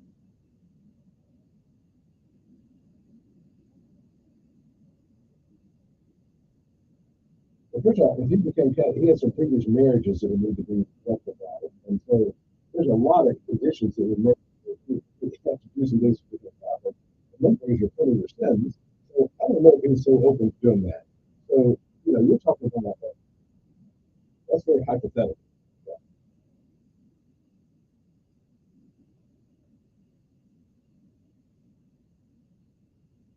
It all depends on who the competition was. So in the primary, I'm going to vote for the best candidate I can find, you know, that I consider uphold, you know, the true values of the Constitution and the natural law of God. So I'm going to vote for that person in the primary, and then the final election, I'm going to look at the two candidates, and we'll look at their platforms and see if they support, and then I'm going to vote on the candidate who I believe will do the best job of governing in accordance with our Constitution, what's best for our people, and the natural law of God. Yes. Oh, no, I mean, I'm not going to vote on either one of them, basically. I'm not going to vote on anybody.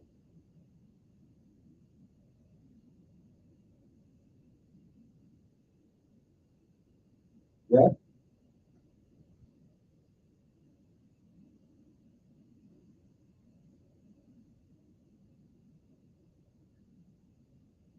okay. Well, I would say that if a candidate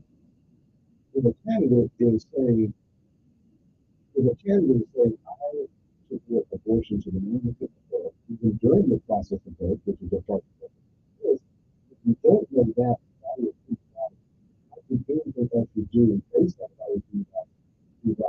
You know, if you don't understand the value of human life,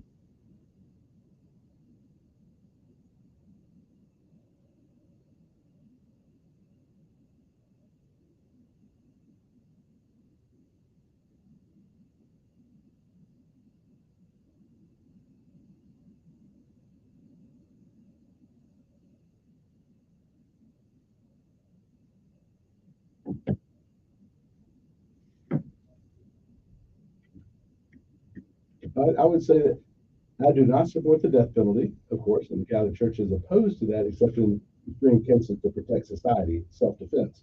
So and so I don't support that. But if you look at the amount, how many people have been executed in Alabama in the last 10 years? We're talking about killed in prison. Yeah.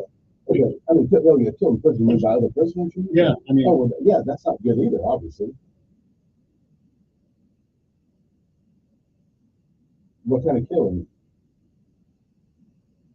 You're killing, taking an innocent.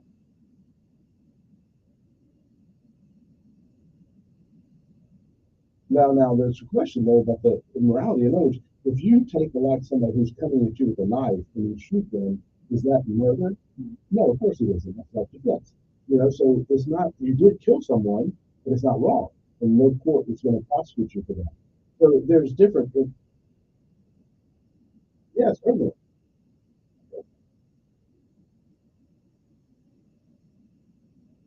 Like I said, if somebody comes at you to kill you, you have the right to defend yourself to the degree that you're in danger. Okay. Let me take another call. We're on the same page with that. Good morning, young man. Yeah. Good morning.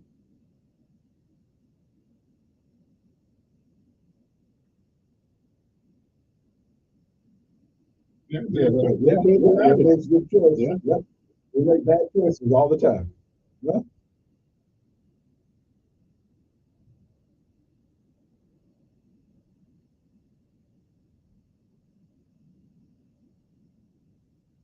Yeah.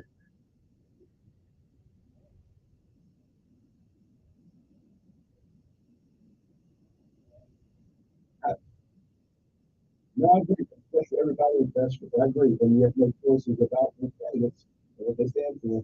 All right, appreciate it. Father Dean, give us a prayer. Yes. Good conversation. Thank you, Lord God, for all the people that are very nice to listening. Help us to understand that we will do that. Faithful in life, justice, and all things. Lord Jesus Christ, who is the cover and done. Amen. All right then. So hope you're having a happy New Year so far. Very good. It's good to be here. Your family really got any heart problems? Oh yeah, I just told you. Yeah. So I get him on check every year. Yeah. Ticker. You kind of need that going. Right. You kind of. If I take medicine for it, fix me. No. Anyway, I was supposed to give it to food. Yeah. We'll see you later. We'll be back.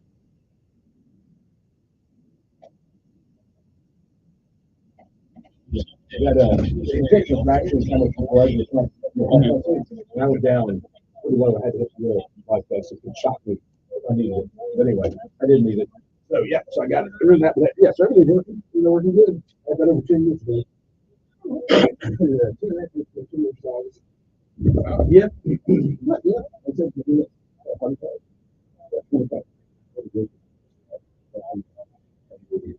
So I thought it would go away. Yeah, it's just been like this. Yeah.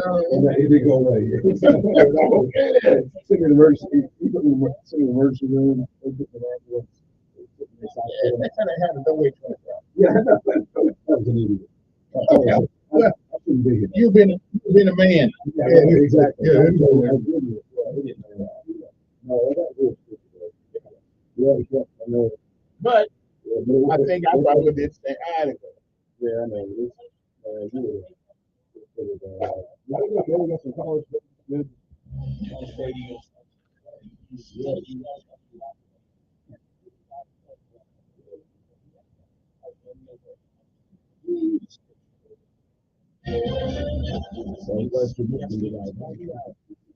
I was hell, man. I don't give it a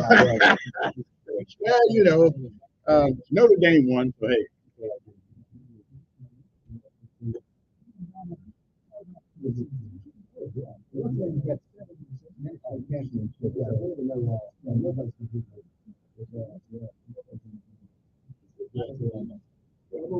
Okay.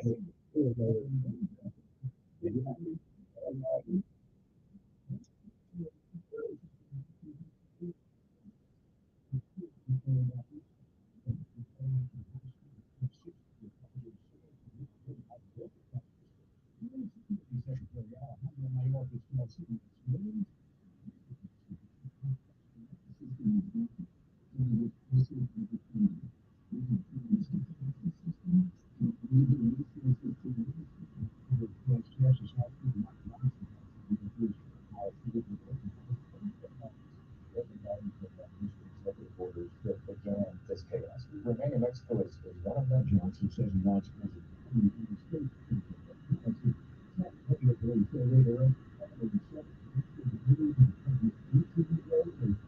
two-year-old boyfriend. Sergeant Washington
All righty then. Good morning to everybody. I forgot to change the music, but that's okay. We'll survive.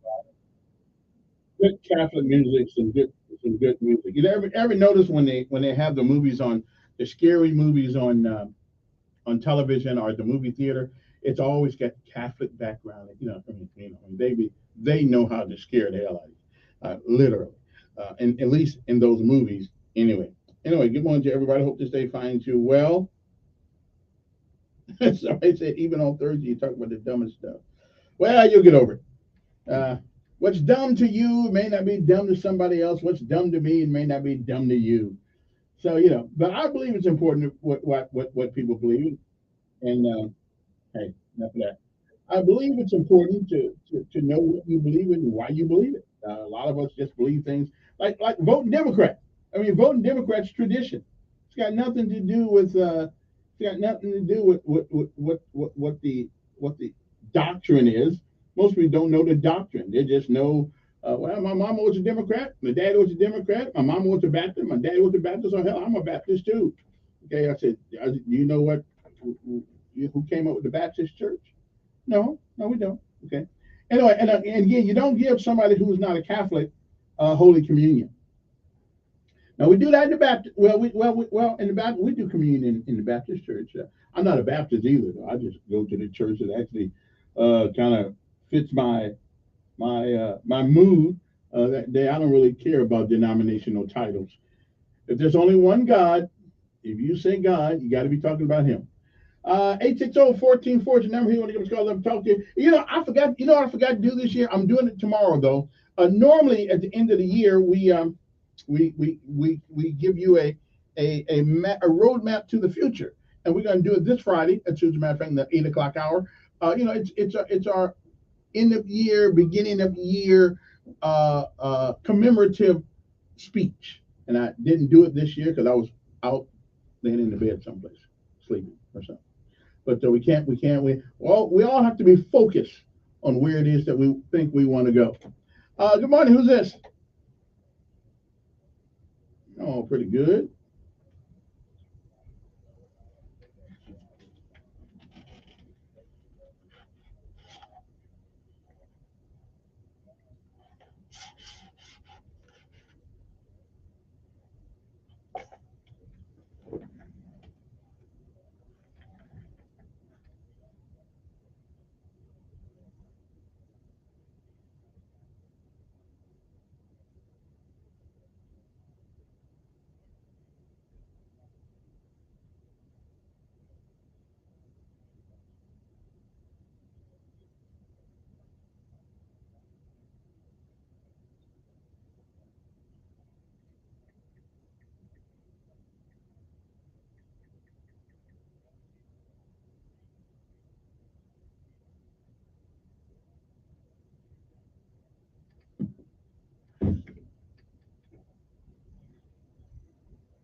Now, I think you got right, but I do think you got a couple things wrong here, at least from a philosophical standpoint. Abraham Lincoln said he would have kept slavery if it would have kept the Union together. Okay. Again, I'm just telling you what he said. He said whatever he was willing to do whatever it took in order to keep the Union together. And Okay, all right. He said he's willing to do whatever it took to keep the union together. Johnson didn't do it so much for black folks. Johnson did it for the Democratic Party also because he said those ends. He said, wait, he said those ends will vote for us for the next 200 years.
Yeah.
Mm.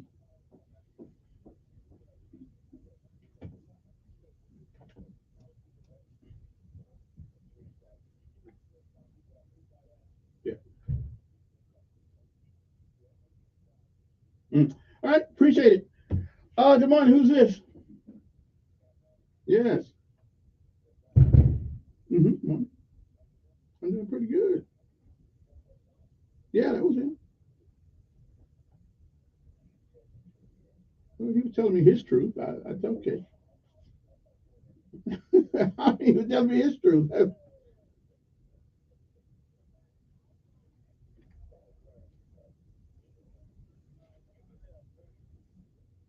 only been here 22.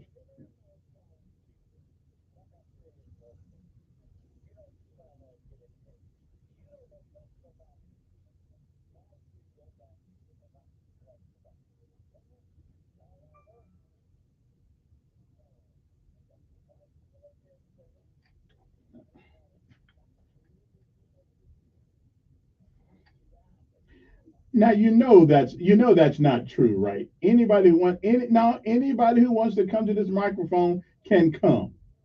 I mean, don't say that. I let anybody up here. Yeah. Mm. It's gotta meet my logic and reason. Well, yeah, but don't tell no story on me now. Most of us don't. And that's what y'all want to tell people. That's fine with that. Yeah, of course. And I know that most people who did black folks wrong back in the 60s and 50s were Democrats. Well, that's history. That's history. Oh, okay. You want your history. Okay. Okay. And, okay. Okay. Well, I've been in a couple of schools myself, but been in a couple of schools. No, I don't. Everybody likes what they like. It was Democrats who misused black folks back in the 60s in this country. They call themselves Democrats. Okay? I don't care as long as they did. Okay. Mm-hmm.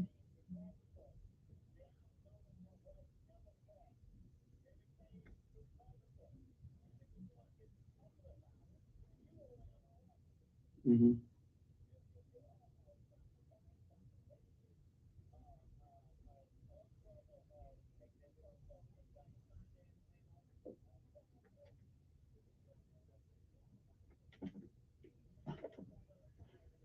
Okay. Okay. Well, that's what you say. Yeah, that's what you say. But I let anybody come here who wants to come up here. I don't have a problem. Okay. Okay. Well, I don't have the whole morning to talk about that one particular issue, but well, I do what I do because it's what I do. It's got nothing to do with ratings. It does not. I say what I mean what I say. Okay, so I don't care about all of it. Listen, I was born in 1957. Anything that happened before that, I don't really. Anything that happened before that, I had nothing to do with. Right, and you read what somebody else writes. Okay, it's their history.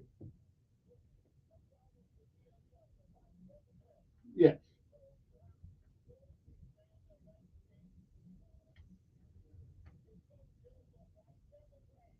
Hmm. Okay. Well, listen, appreciate it. Appreciate your call. I just got to get to moving out here before I take my first break. Good morning. Who's this? Yes. Mhm.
Hmm.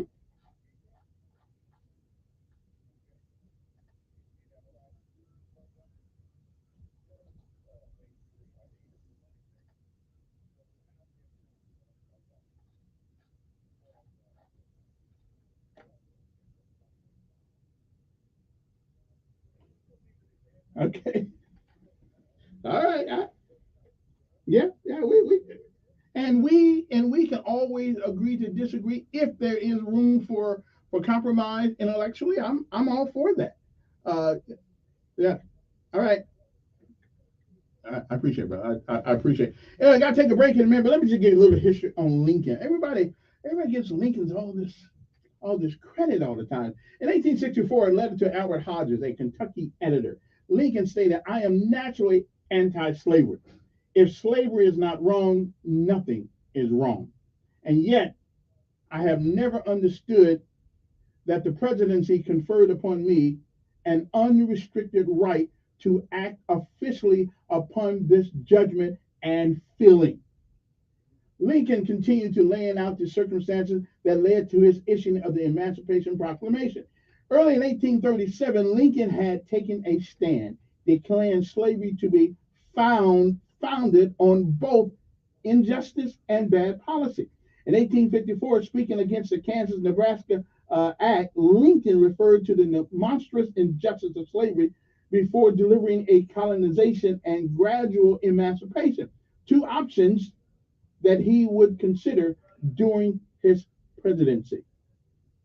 Okay, but I want you to understand what he said. He said, if slavery is not wrong, nothing is wrong. Yet I have never understood that the presidency conferred upon me has an unrestricted right to act officially upon this judgment and feeling.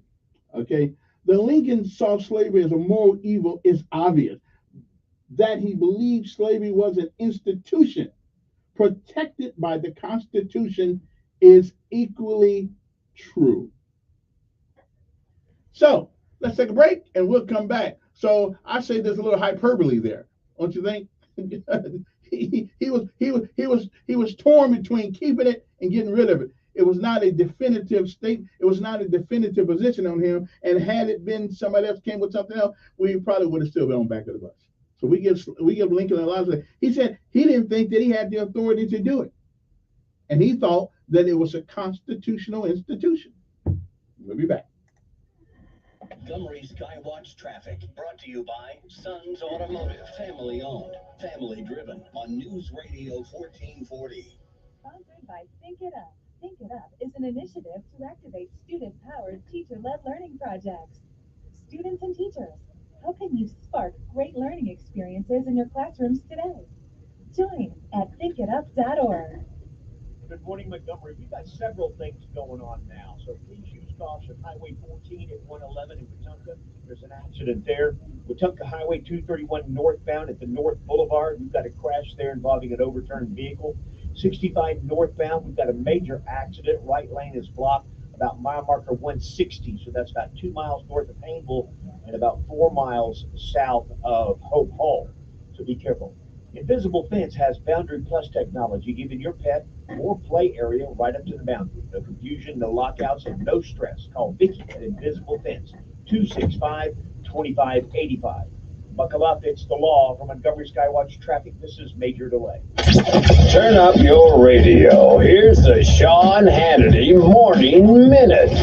Anyway, so the impeachment hearings for Mayorkas are set to begin on January 10th. The Homeland Security Committee holding their first impeachment hearing on the 10th, according to the committee chairman, that in this case it's Tennessee Republican Mark Green. And after they finished their investigation in December, Green said House Republicans have enough evidence to impeach Mayorkas, and he misused taxpayer dollars, ignored border security regulations, and then he, on top of it, he lied to the American people, because he went out and said it, Biden went out and said it, Harris went out and said it, the border czar, Karine Jean-Pierre has said it, Circle Back Jen Psaki at the time said it, that the border's closed and the border's secure. Anything, none of which is true. Check out the Sean Hannity radio show later today, right here. Finding great candidates to hire can be like, well, trying to find a needle in a haystack. Sure, you can post your job to some job board, but then all you can do is hope the right person comes along, which is why you should try ZipRecruiter for free at ZipRecruiter.com/free.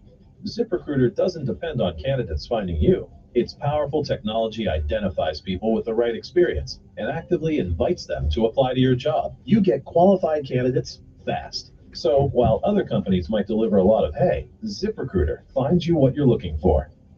The needle in the haystack.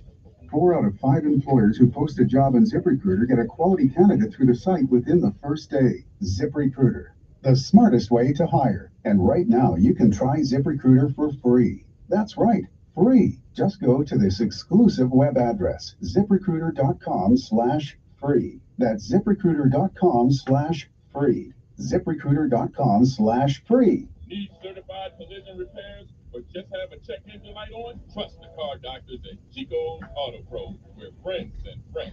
Chico's Auto Pro. There's a threat targeting America, one that's growing fast, but may still be hard to see. Lyme disease. Spread by tiny ticks, often smaller than the head of a pin. This dangerous disease is now more widespread than West Nile, tuberculosis, and HIV/AIDS combined. And if left untreated, it can lead to arthritis, facial paralysis, and even memory and concentration problems, often called brain fog. As the threat of Lyme disease grows to more than 300,000 projected cases each year, it's time for us to target Lyme disease. That means checking for ticks when you've been outside, even in your own backyard. It means seeing a doctor if you experience the symptoms of Lyme disease, which can include joint pain, flu-like symptoms, fever, fatigue, or sometimes a bullseye-shaped rash. Set your sights on stopping Lyme. Learn how you can target Lyme disease at targetlyme.org. Brought to you by the Stephen and Alexandra Cohen Foundation and this station.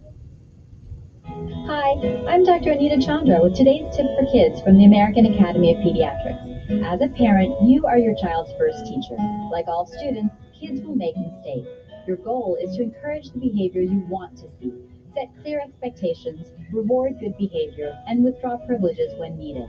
What doesn't work is spanking. It only increases the risk your child will be aggressive. For more strategies on child behavior, talk with your pediatrician or visit healthychildren.org.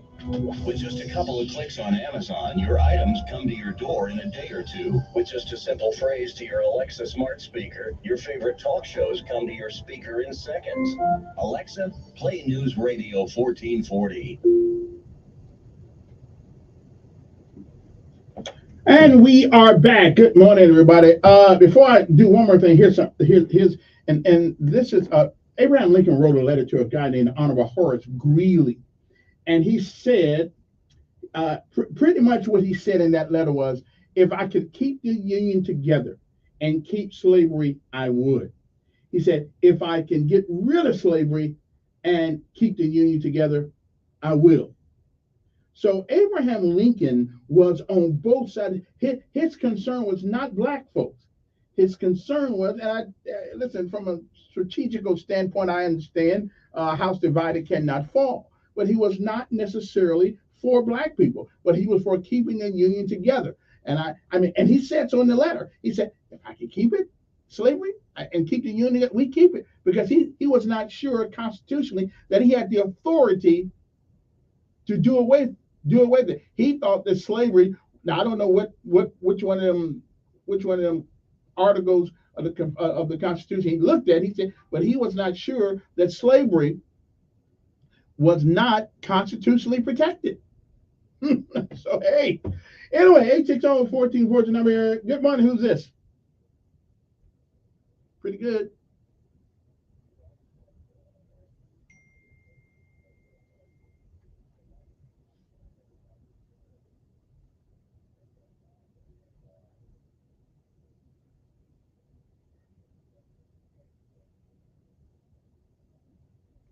Mm-hmm.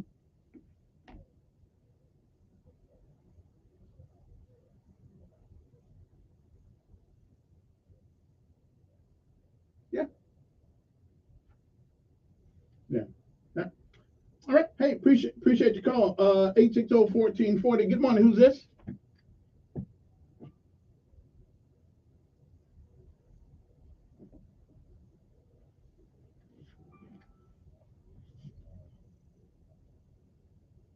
Right.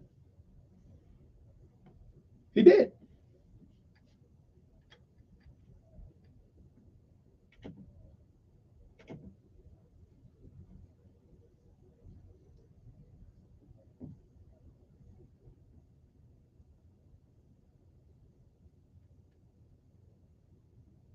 Exactly.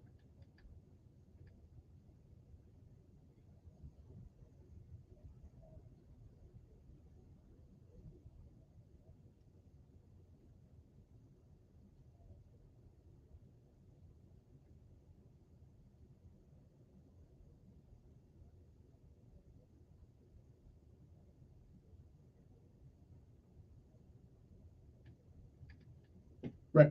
And he wasn't for black people, but he was trying to keep the union together. And whichever way that hammer fell, he was all right with it as long as the union stayed together. But the problem was we wouldn't be part of that union. So I mean, we give him all this credit. I ain't mad at him. I mean, we give him all this credit, but whole Lincoln baby didn't think much. I ain't mad at him. Don't get me right. Don't get me wrong. Good morning. Who's this? Doing fine.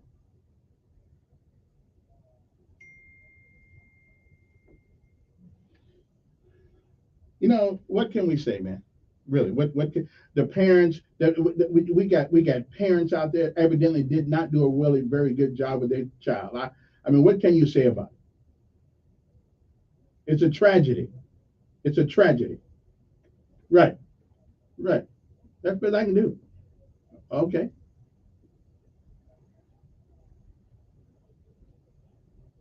I didn't say nothing about color. I said parental. Right. Yeah.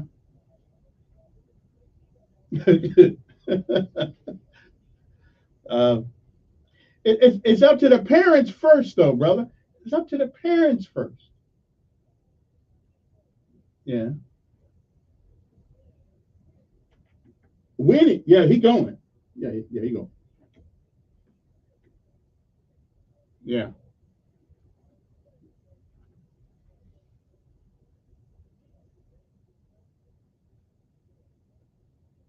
Yeah, but everybody, right? But the first responsibility that is to the daddy, right? But some father, some dad did not do his job. Some father didn't do his job. Yes, I am. Some dad didn't do his job.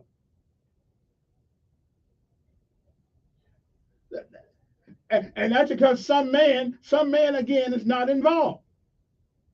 Whether women want to know this or not, men are the leaders. They do the best they can because we walk up. Listen, I'm with you. Some daddy didn't do his job. Yeah, some dad didn't do his job. That's all I can tell you. Some father did not do their job. Father and mama but the daddy still got more responsibility. Yeah. Yeah. It ain't our job to save them. It's their parents' job. Well, that's what you're gonna do.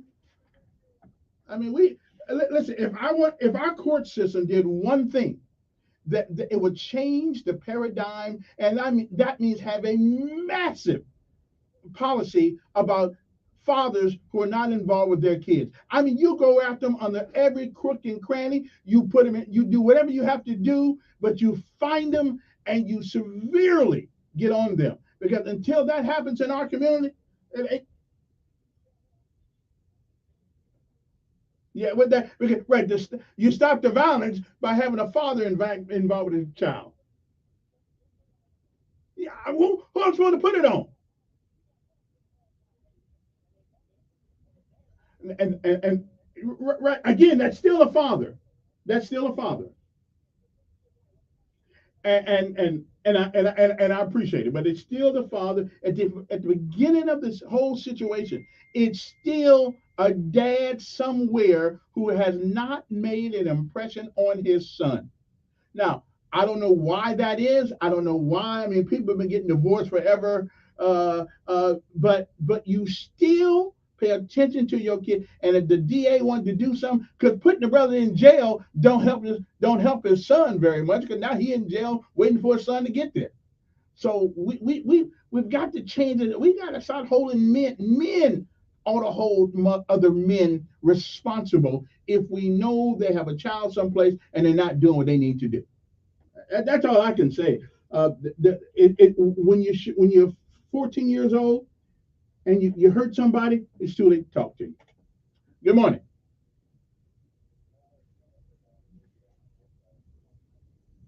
I don't know about that, but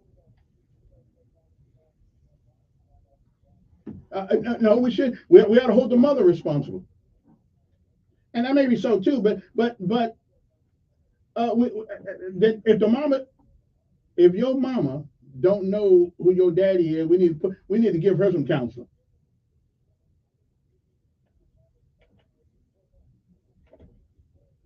Again, though, that's a situation that can be controlled. Well, I ain't listen. I'm not trying. I ain't here to teach you.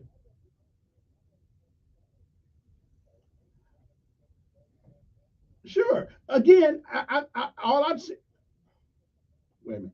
I did say that he was not a friend of black folk. He was a friend of keeping the union together.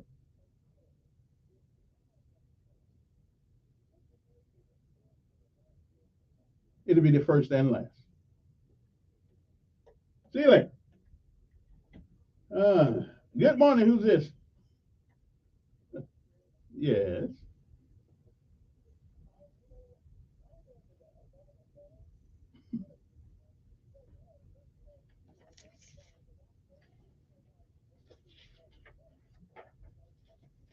Oh.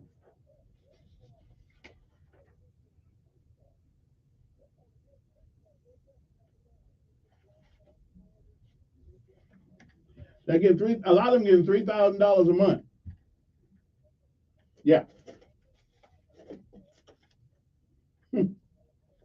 All right. Appreciate it.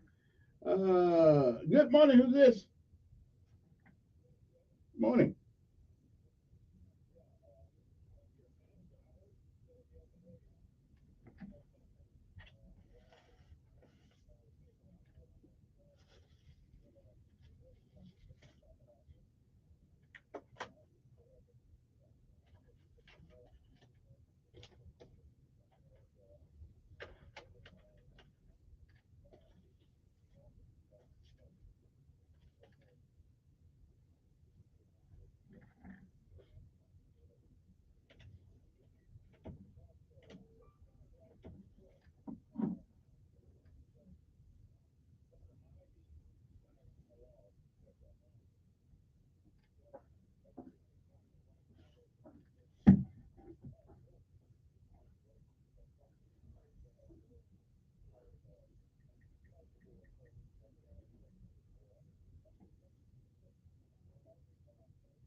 righty. I think anyway. Let's take a call here.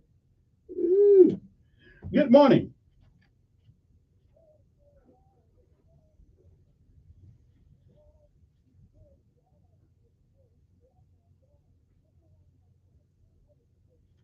All righty then. Good morning. Yes.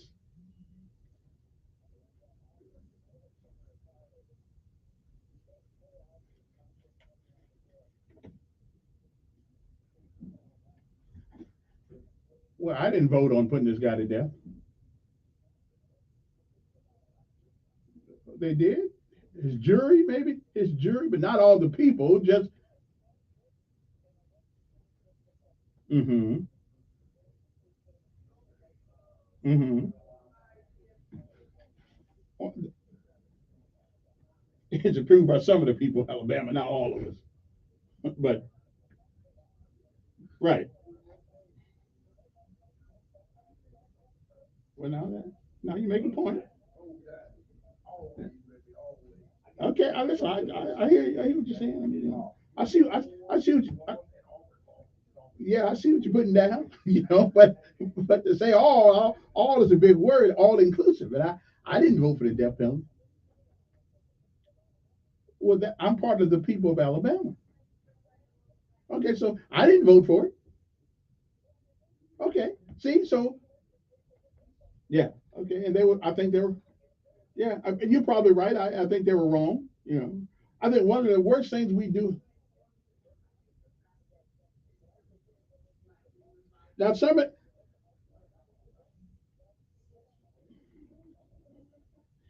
Listen. I think we need some unusual. I think we need some unusual punishment sometime. But I don't know about cruel. But we may need to. Well, I'm just saying. You said cruel and unusual. Yeah.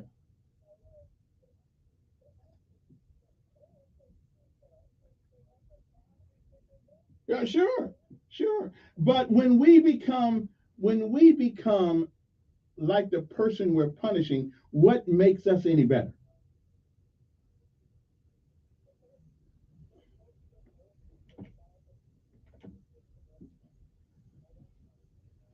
No, I didn't know it was a death penalty. Which verse was that?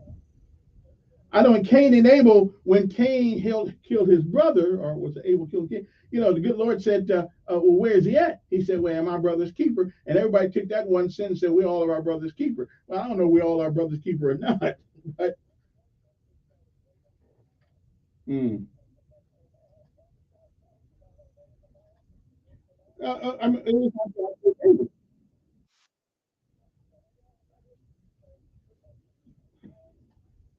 okay, all right. Hey, I am too. But doing this doesn't bring the victim back. So justice.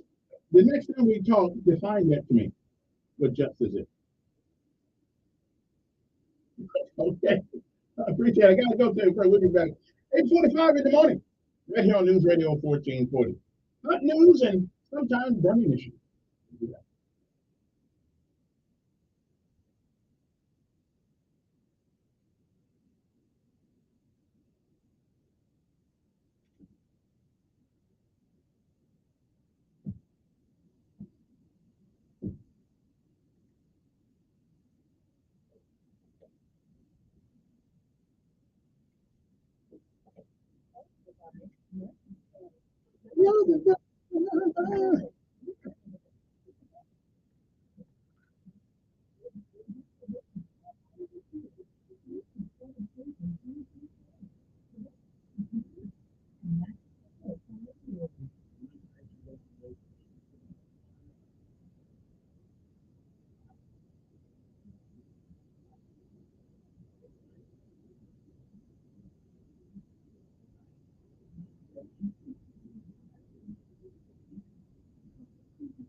You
can prevent the system from failing by having it paint homes every 3 to 5 years, keep a separate container for grease and dispose of properly.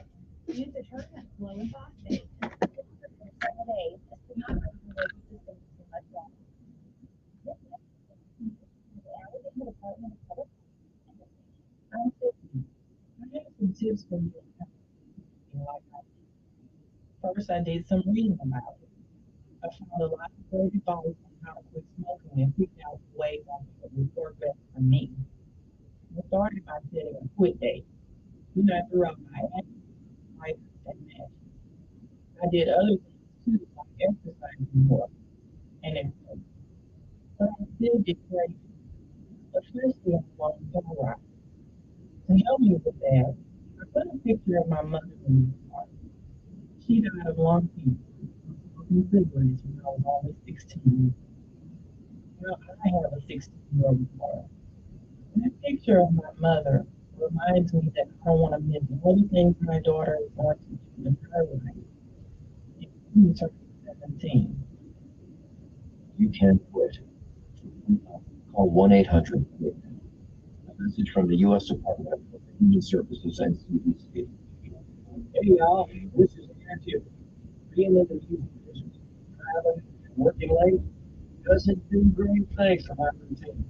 What I found is making time to look down and keep my energy where it needs to be before my bed.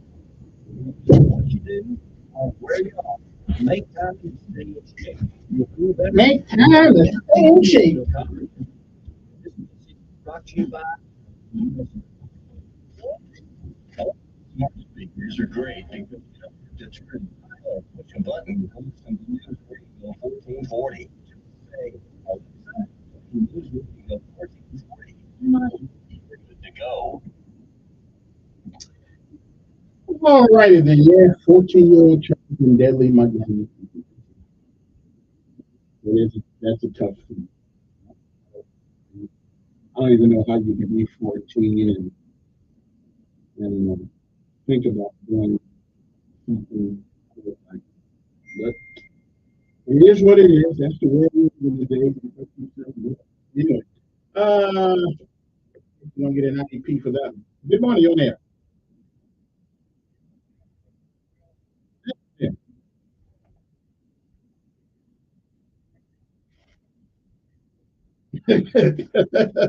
I, I, I give a neutral perspective of that history because nobody knows all of history. Absolutely nobody ever been born because history is everything every man, woman, and child has ever felt, seen, or done. There's no way. All we can do is get somebody's opinion of it. Yeah. Mhm. Mhm.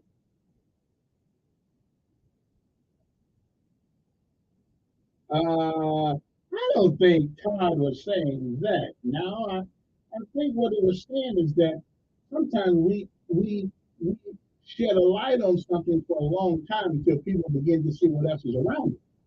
So, there's some good kids. There's a lot of good kids doing great things. You have to agree with it. Yeah.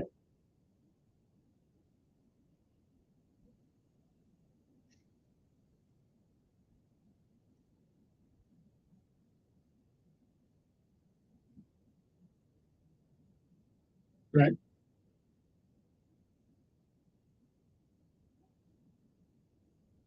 Yeah, I know. We need one.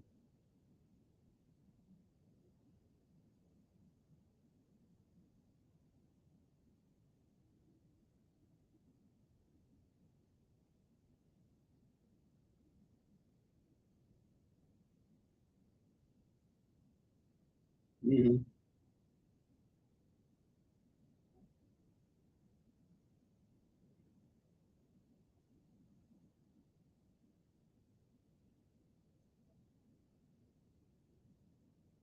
Hmm.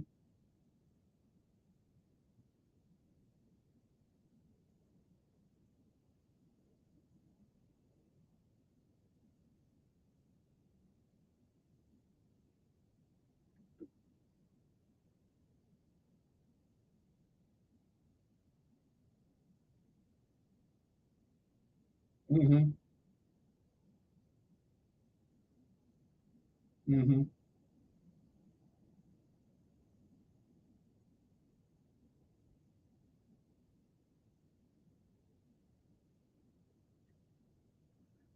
There's some truth to what you say, and until we get our political correctness head out of our proverbial butt, these things are going to continue to happen, and I won't be surprised.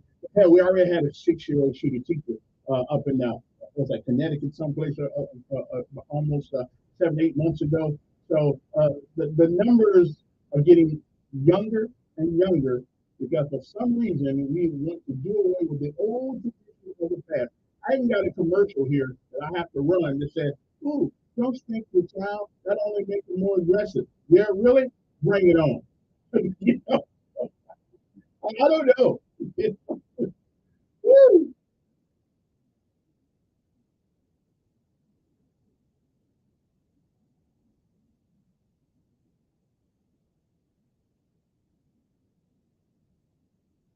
Yeah. Oh well. Me too. Let me see who this is. Good morning on there. Yes, you.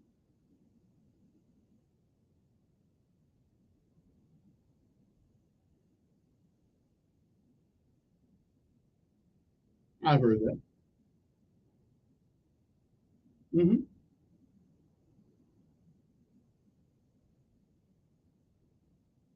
Right.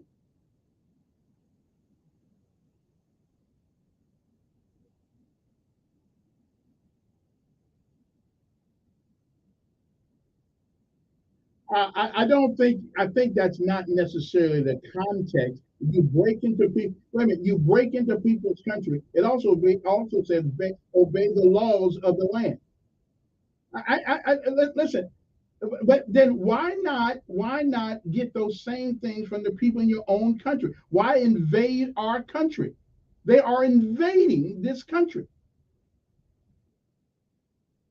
Well, poor people in general, all right, but charity begins at home, my friend. Not to everybody coming across that border. Who the hell are they gonna call? Really, who they gonna call? They can't. I mean, they can if they want to talk to them that bad, stay at home,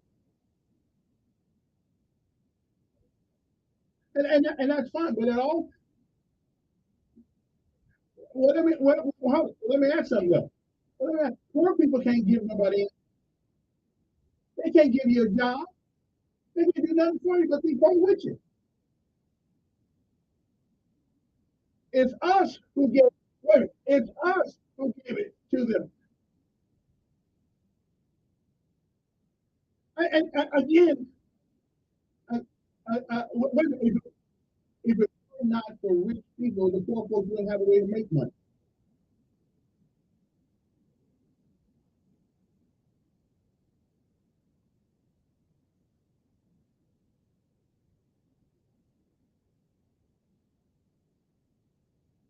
Well, let me ask you, which one of us, wait a minute, which one of us is smarter than that guy or us?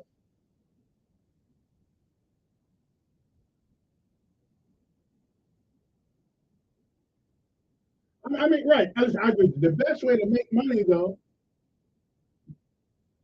but the best way, yeah, but the best way to make money is money making money. But if you come in here and takes the prices up from me and everybody else trying to live inside, that's not a good thing. And giving our money and our resources away to people who break, but they break.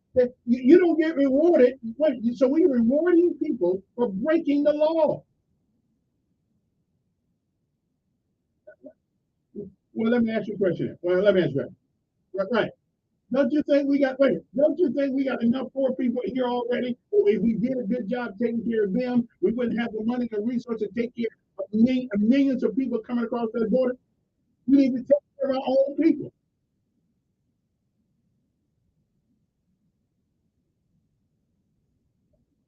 And I think that's wrong too. Right. But right now, we got enough people in here. We got enough people now. 8 million people in the last 4 or 5 years. That's enough. Yeah. Okay. I'm here. All right, time's up. We can have that conversation another day. You know, I know you get in my emotional thing. I wanted them more. We'll see you tomorrow. The good Lord says the same.